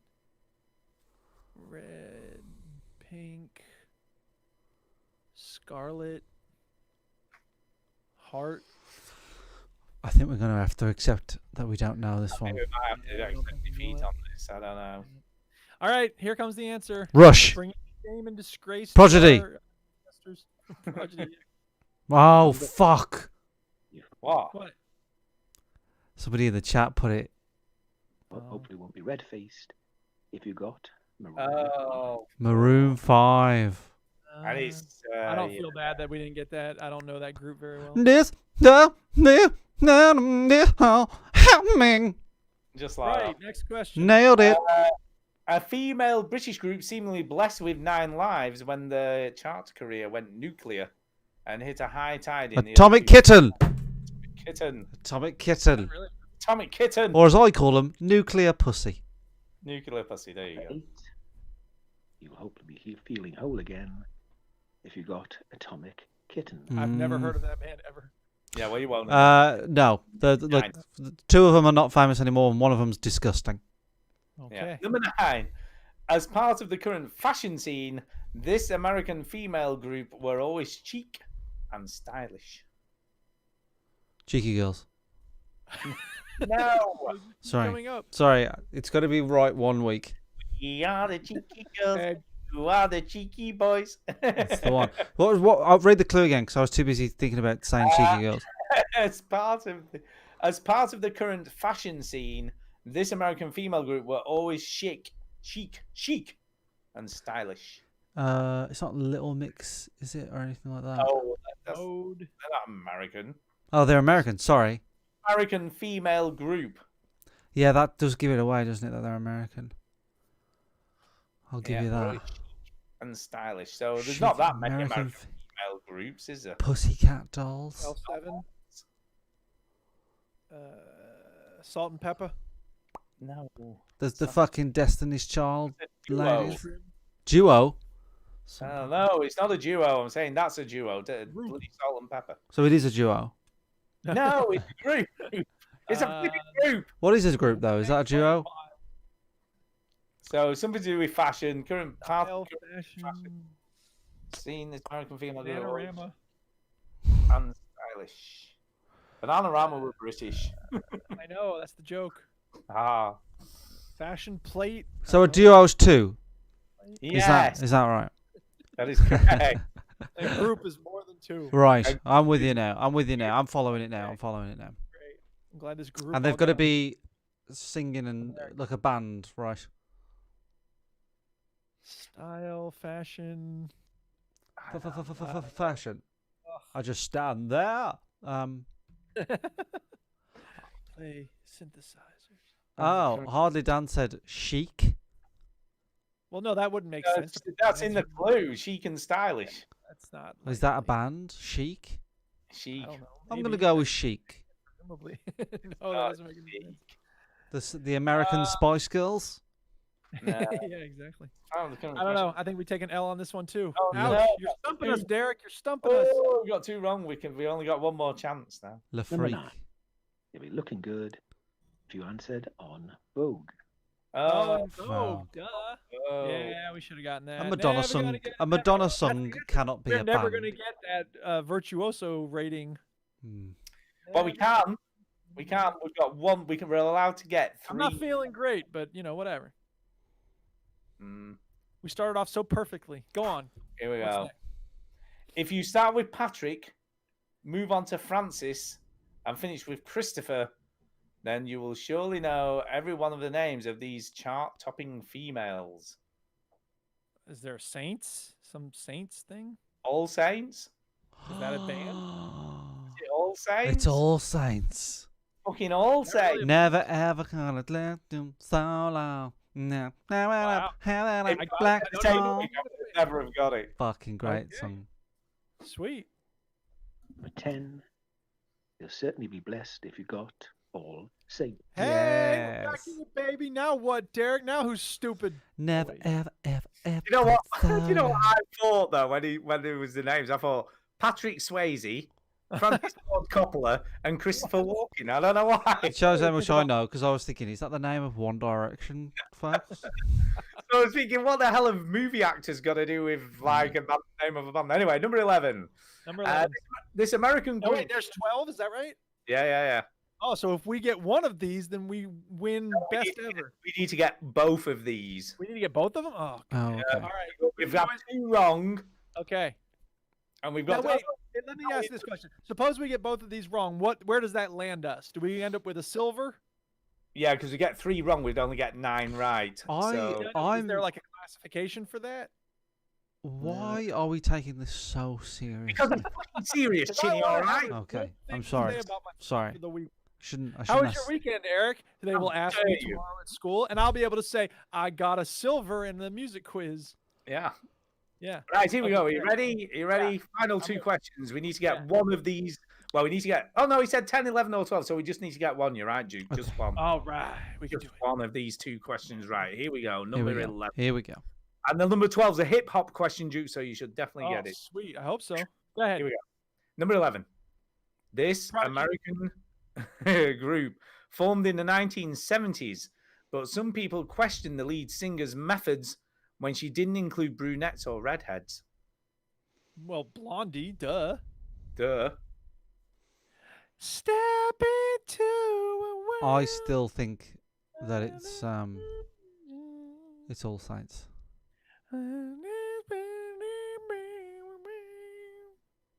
We're going with Blondie, is that right? We're going with Blondie. Oh, okay, go on. You hopefully didn't have a blonde moment and answered Blondie. Ah, Blondie. Yay. Oh. So that's it. We made it. Woohoo! No, we we didn't. No, we didn't. Did super we? awesome. Did we do it? I don't know. No, we've still got 2 wrong, haven't we? Yeah. So we still get this one wrong. We've got 3 wrong, which would leave us on 9. So we've got to get this. What's the square root of what we've got? All right, go ahead. This hip hop group had to change their name around from Loud Seal before finding success in the pop charts. Is this another Anagram. then? Yeah, Okay. Loud Seal is Loudseal for seal. Let's see. Loud Seal. How many words, Derek? Yeah, come on, Derek. Hip hop. Come on, Duke. Just say LL Cool J, 'cause there's 2 L's. I'm trying to think of hip hop groups though. It's Right, not so- Wu-Tang Clan, obviously. It's not the Beastie Boys.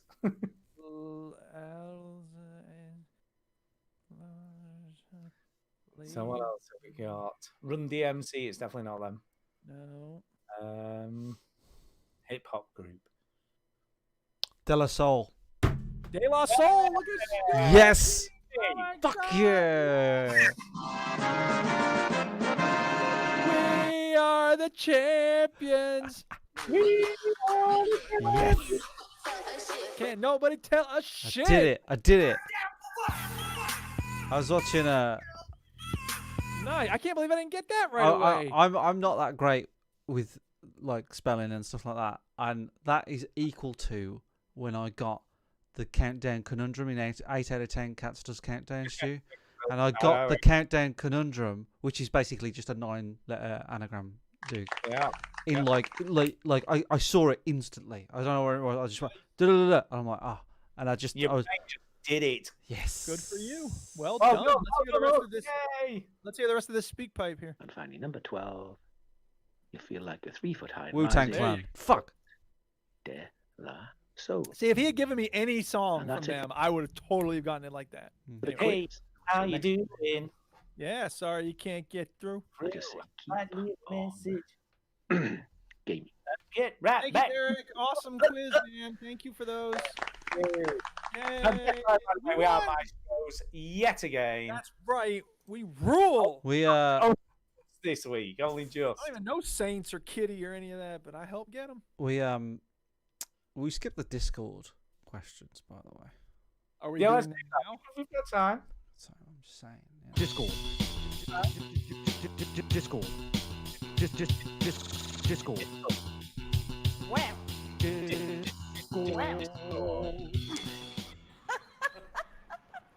Next question. And that fits because It it's does. doing. See ya. That's what she says there. Right. Yeah. This is from FNK or Big Kevin question, this, isn't it? Kevin Westerman, not Kevin Webster, Kev. because as Kevin, or is it Westerman, I think it is, right? Kev. Because Kevin Wester in the UK, Duke, Yes. is, I don't know if it's his real name or if it's his Coronation Street name. He's in a soap opera, basically, this guy. Yeah. And he's a sex offender. And he's a in real life, he's a nonce. He's a real life nonce. Okay. Right. And I said the nonce's name instead of Kev's name. So I apologize. I get it. Very funny. No, I didn't do it on purpose. I did it by accident. He totally did it on I purpose. didn't do it on purpose at all. Totally did it. So anyway. Thanks for writing in. You're a sex offender. Yeah. Right. Kev said, this is the last show of this console generation. Well, we forgot the question last week, so it isn't anymore. Yeah, great. Xbox One launched on the 13th of November 2013. PS4 launched on the 15th of November 2013. What are your standout moments of this generation? This does not have to be limited to the PlayStation 4 or the Xbox One, but kept within those dates. So from 2013 to 2020, standout moments. Before you go, have a think, and I'll read out the rest of it. Well, I have a feeling that I speak for everybody when I say the Skyrim remaster is okay. easily. Have a think. I think have actually, a think, and shut the fuck up, right? I said Witcher 3. The best way for me to think is talk. The launch of Game Pass doesn't count because, as we all know, that's the best thing ever. Kev says mine is being on the Xbox journey, having a launch day Xbox One with a Kinect, getting it home and saying Xbox on. The novelty wore off very bloody quick. Fast forward a few years and a few PS4 variations in between. I'm playing 4K games from the comfort of my couch on my Xbox One X. A few standout games have been the near 10 days or 232 hours playing Forza Horizon 3, losing myself in The Witcher 3, and endless hours of pass and play with the missus. Have you owned multiple of the same consoles this gen? I have owned a PlayStation launch Xbox One with the Kinect, launch PS4, PS4 Pro, PS4 Slim, Xbox One X, and 2 Nintendo Switches. So first, every fucking thing. Standout moments this generation. 3 for me, gotta be. Witcher 3. Yeah. Anything else, Stu? I don't know, really. Soma. I really enjoyed Soma. Would you say VR? VR wouldn't be in there? VR's been a standout, but that's not. So I guess that's. But he said like to include stuff except for Game Pass. Yeah, like... VR for definite has been a standout moment. For sure. I'll give you a bit of VR. And of course, Half-Life Alex is the other one with you. Yeah, but that's not. You see, I think he's talking about PS4, Xbox. No, he's talking about within this time frame. He says it doesn't have to be limited to the PlayStation 4 or Xbox One, but kept within the launch dates. He literally said it. Well, I think it would, for me, it would be Red Dead Redemption 2. That game is really, it got its hooks in me, and I couldn't stop playing. Brilliant. What are your real highlights, Duke? Rocket League. Rocket League. Obviously. Yeah. Any more? I don't know. I feel like there should be, but I can't think of anything. For me, I think for me, it's PUBG is probably PUBG for life. PUBG for life. Is like a standard. When that game came out, and not just me, it affected the whole gaming industry. PUBG was the shit. There'd be no Fortnite without PUBG, and of course, with PUBG wasn't the original, but it was certainly the one that really kicked it off. There'd be no Fortnite, there'd be no Warzone, all this stuff. And I was obsessed with it. I was obsessed with PUBG. Apex Legends, yeah, there'd be none of that. So I love PUBG. I think I'm done with it. I did have a kind of a bit of an itch for it this week. I was like, I wouldn't mind going back into PUBG just to see how janky it is again. Other standout moments for me, of course, Red Dead Redemption 2. And GTA isn't quite in that window because I think it came out September 2013, so I can't say that. So close. Yeah, I'll say Rocket League is a big one for me, and of course Snooker 19. Snooker 19 has made me play real snooker again. It has affected my actual life. There you go. You see. So that's cool. I fell out of love with snooker, by the way. In 2012, I stopped playing snooker. I fell out of love with it. It's been that long ago. Yeah, and then Snooker 19 came along. He's like, you know what? I like snooker again. What else? I think live streaming. 2014 was the first time we ever did a live stream on Twitch. That was the first time we live streamed our show in 2014, and I've been doing a lot of live streams and I've had a lot of good times. I don't do it as much as I like these days, but I do enjoy it. And I'm lucky enough that I don't get loads of people watch me, but I get, 8, 9, 10 sometimes 2 or 3. But I know people don't get 1, so I'm happy if there's more than 5 people watching me on Twitch. I'm a happy man. That's all good for me. So I think that's been a big thing.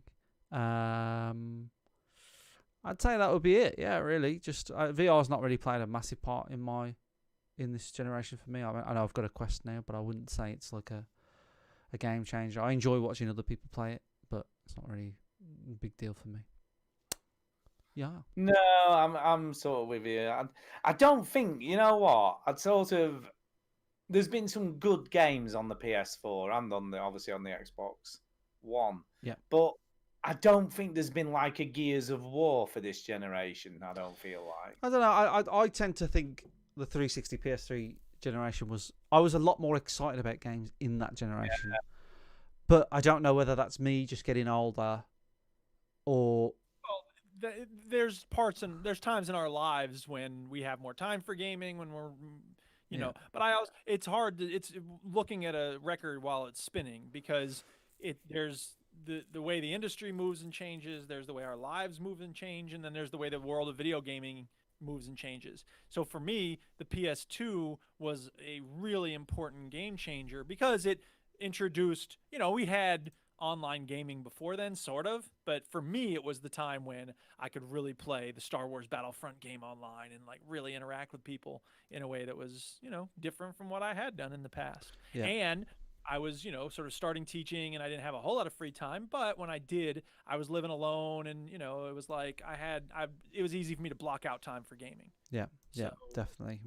I think there is that, but I also feel like in the sort of PS3 like Xbox 360 era, there were just more interesting games arriving that we haven't seen the likes of. I think the limits of the consoles were being pushed, and like we were still able to do and try new things in video games, and there's less of that these days.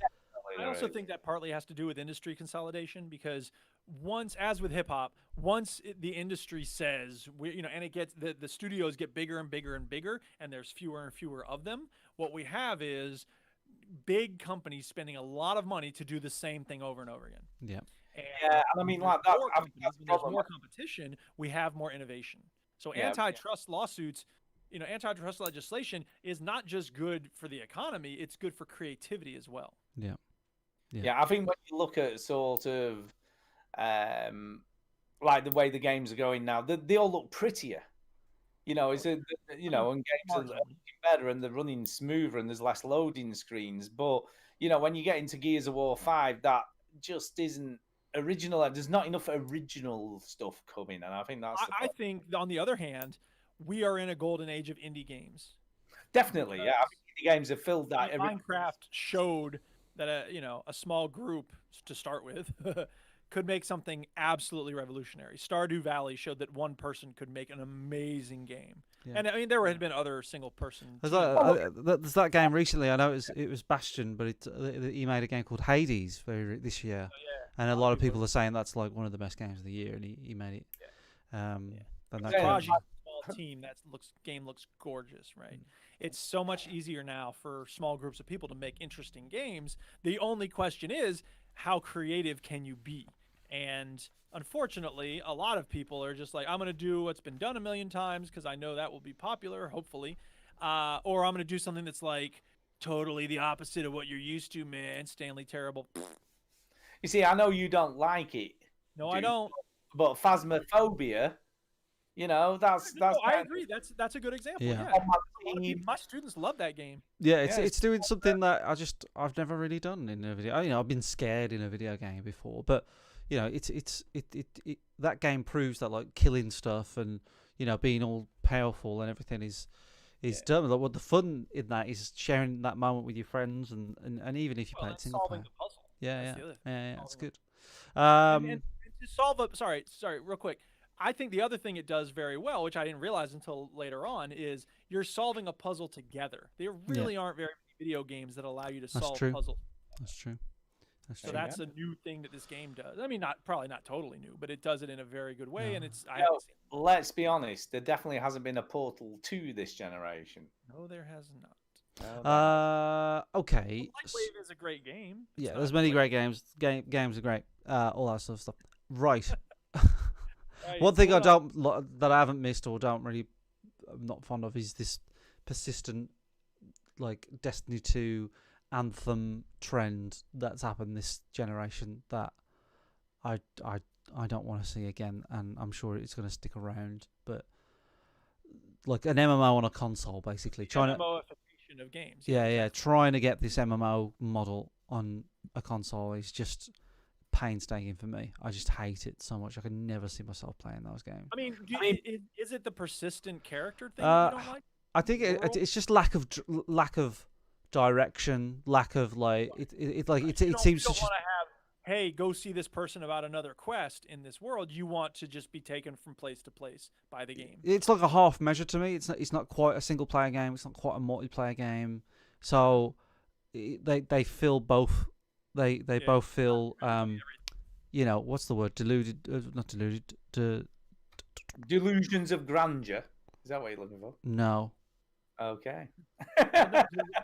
Diluted. That's what I'm looking for. Diluted. They feel it's not a single player game. It's not a multiplayer game. It's diluted to. They probably have also got delusions of grandeur. Probably, if I know what that means. But whatever. We've got another thing here. Yeah. Another question. Thank you to Kev, by the way. Yeah, thanks, Kev. Thank you, Kev. Sorry we called you a child molester. Yeah, I mean, the amount of times I have to say that in a week is unreal. Anyway, one episode someday where we don't have to apologize for calling people. I know. Right, Lord says, I have a quick one for you. Any gamer worth his or her salt should know who this is and what game he's from. Also, extra points for the name. So, G-Man, of course. Who is that? G-Man. G-Man. Everybody knows. Everybody knows that, Lord. You see him for the first time in Half-Life on the monorail. Listen, I knew that. Everybody knows that. Everybody knows. But he appears throughout the game. Welcome to the Veteran Gamers, where we respond to questions about things. Yeah, interestingly, here's an interesting fact for you. He doesn't appear throughout the game at all in Half-Life, Alex. Oh, does he? Oh, does he? Didn't notice him, man. He was behind you. Does he? Does he? Does he? Let me Google it. Does G-Man appear? No, don't. in... Don't Oh, Google it, Chinny. No, seriously, Why? don't. Why? Because that would be a huge thing. Don't look it up. Why? Just trust me. Don't look it up until you've played the game. Doesn't... No. There's a really good reason why you don't want to look it up. Well, Are you gonna play it at some point, Chinny? Because if so, it sounds like you shouldn't look it up. You should definitely not look it up. Fine. Don't look it up, I guess. Don't look it up. Fine.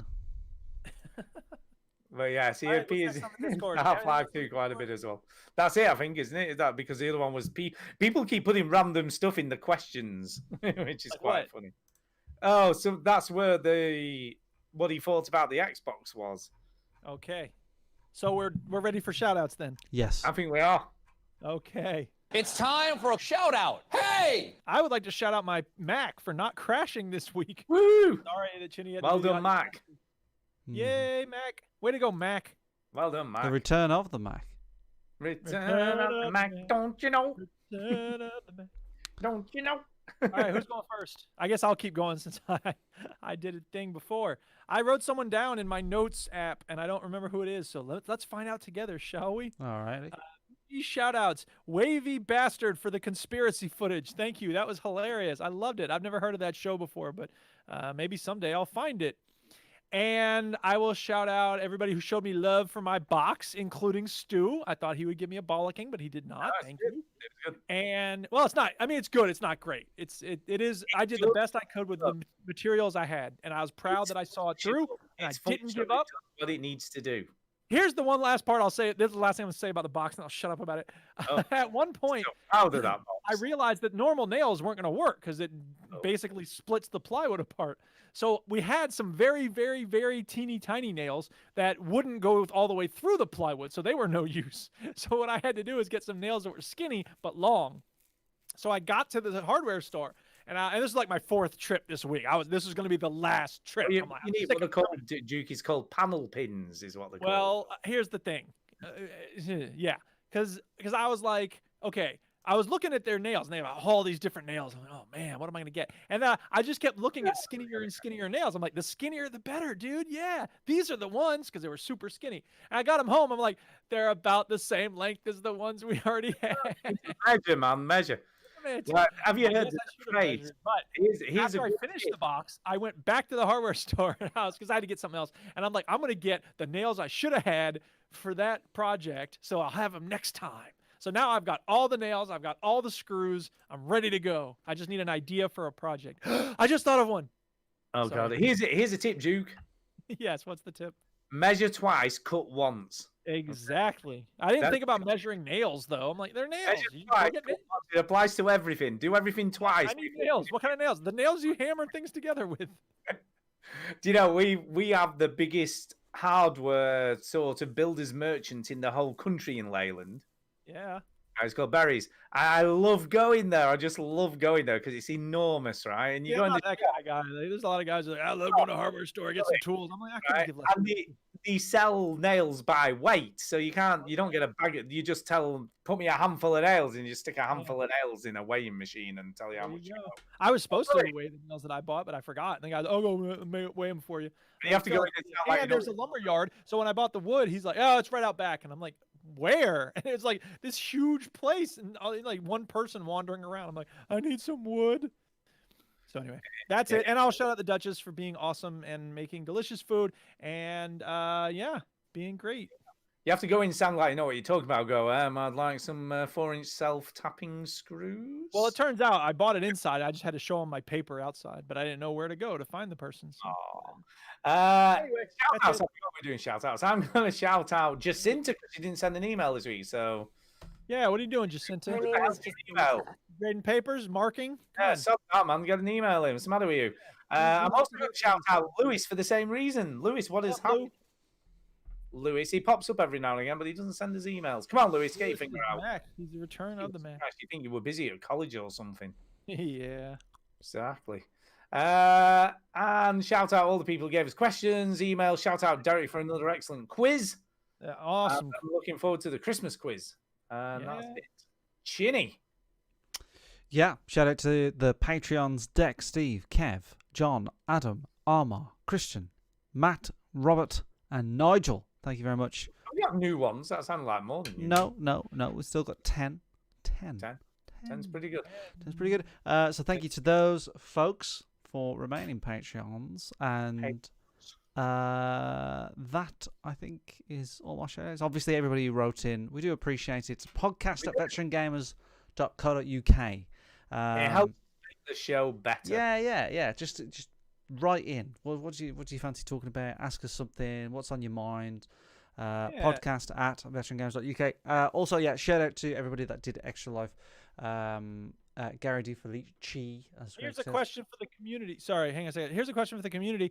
What's a game you regret buying? There's a question. Tell us about that. Or a podcast you regret downloading. Anyway. There you go. That's an easy one.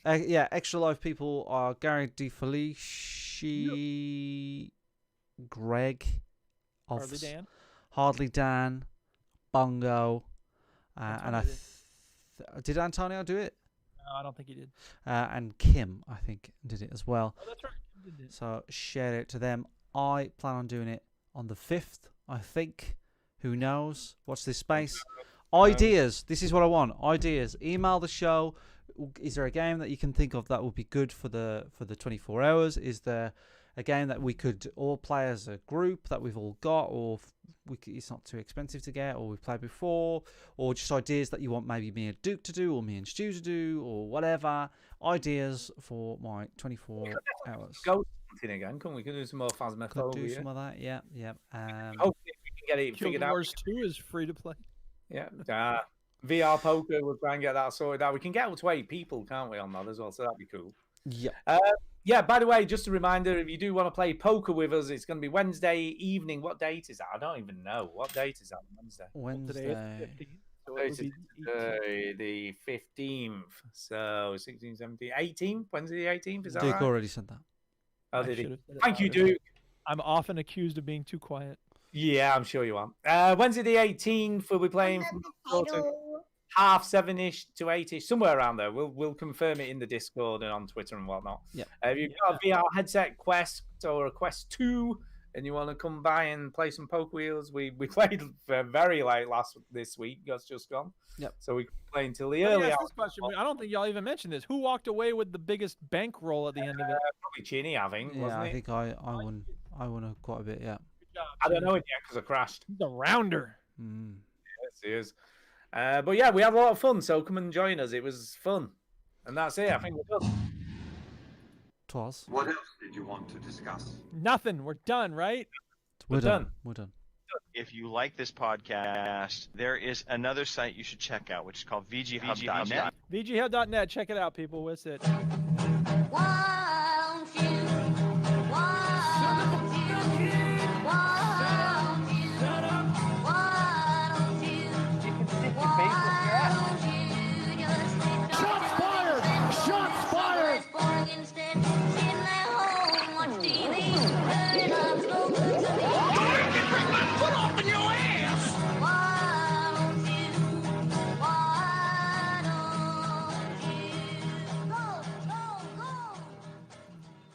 Beats and shouting. There you go. We're done. There you go. That's it, people. Another show in the can. Duke. Garbage. Duke. Yes. What is that? Auto tune. Shut up, kid. I was meant to ask you last week because it made me laugh. That's Hannibal Buress. Shut the f up, kid. He does this great. He's got a special that's on YouTube for free. Yeah. It's got this long ad at the beginning or whatever called Miami Nights, and at one point he's talking about if I were a smoker and I got a tracheotomy, I wouldn't get one of those voice boxes to make it sound like that. I'd get it with auto-tune. But that might make it difficult for you to go into the schools and scare kids straight. Don't end up like me, kids. You don't want to end up looking and sounding like me. That's good. Sir, you sound amazing, though. Shut the up, kid. Shut up, kid. Shut your ass up, kid. You don't know. You don't know my life. It's great. Everybody should check out Hannibal Buress. Hannibal is the best. He is the best. And he tells a great story about getting arrested by a cop that he was making fun of on the social media. So cool. there you go. Yeah. There you go. That's Any it. last words, my pretties? No. See you later, folks.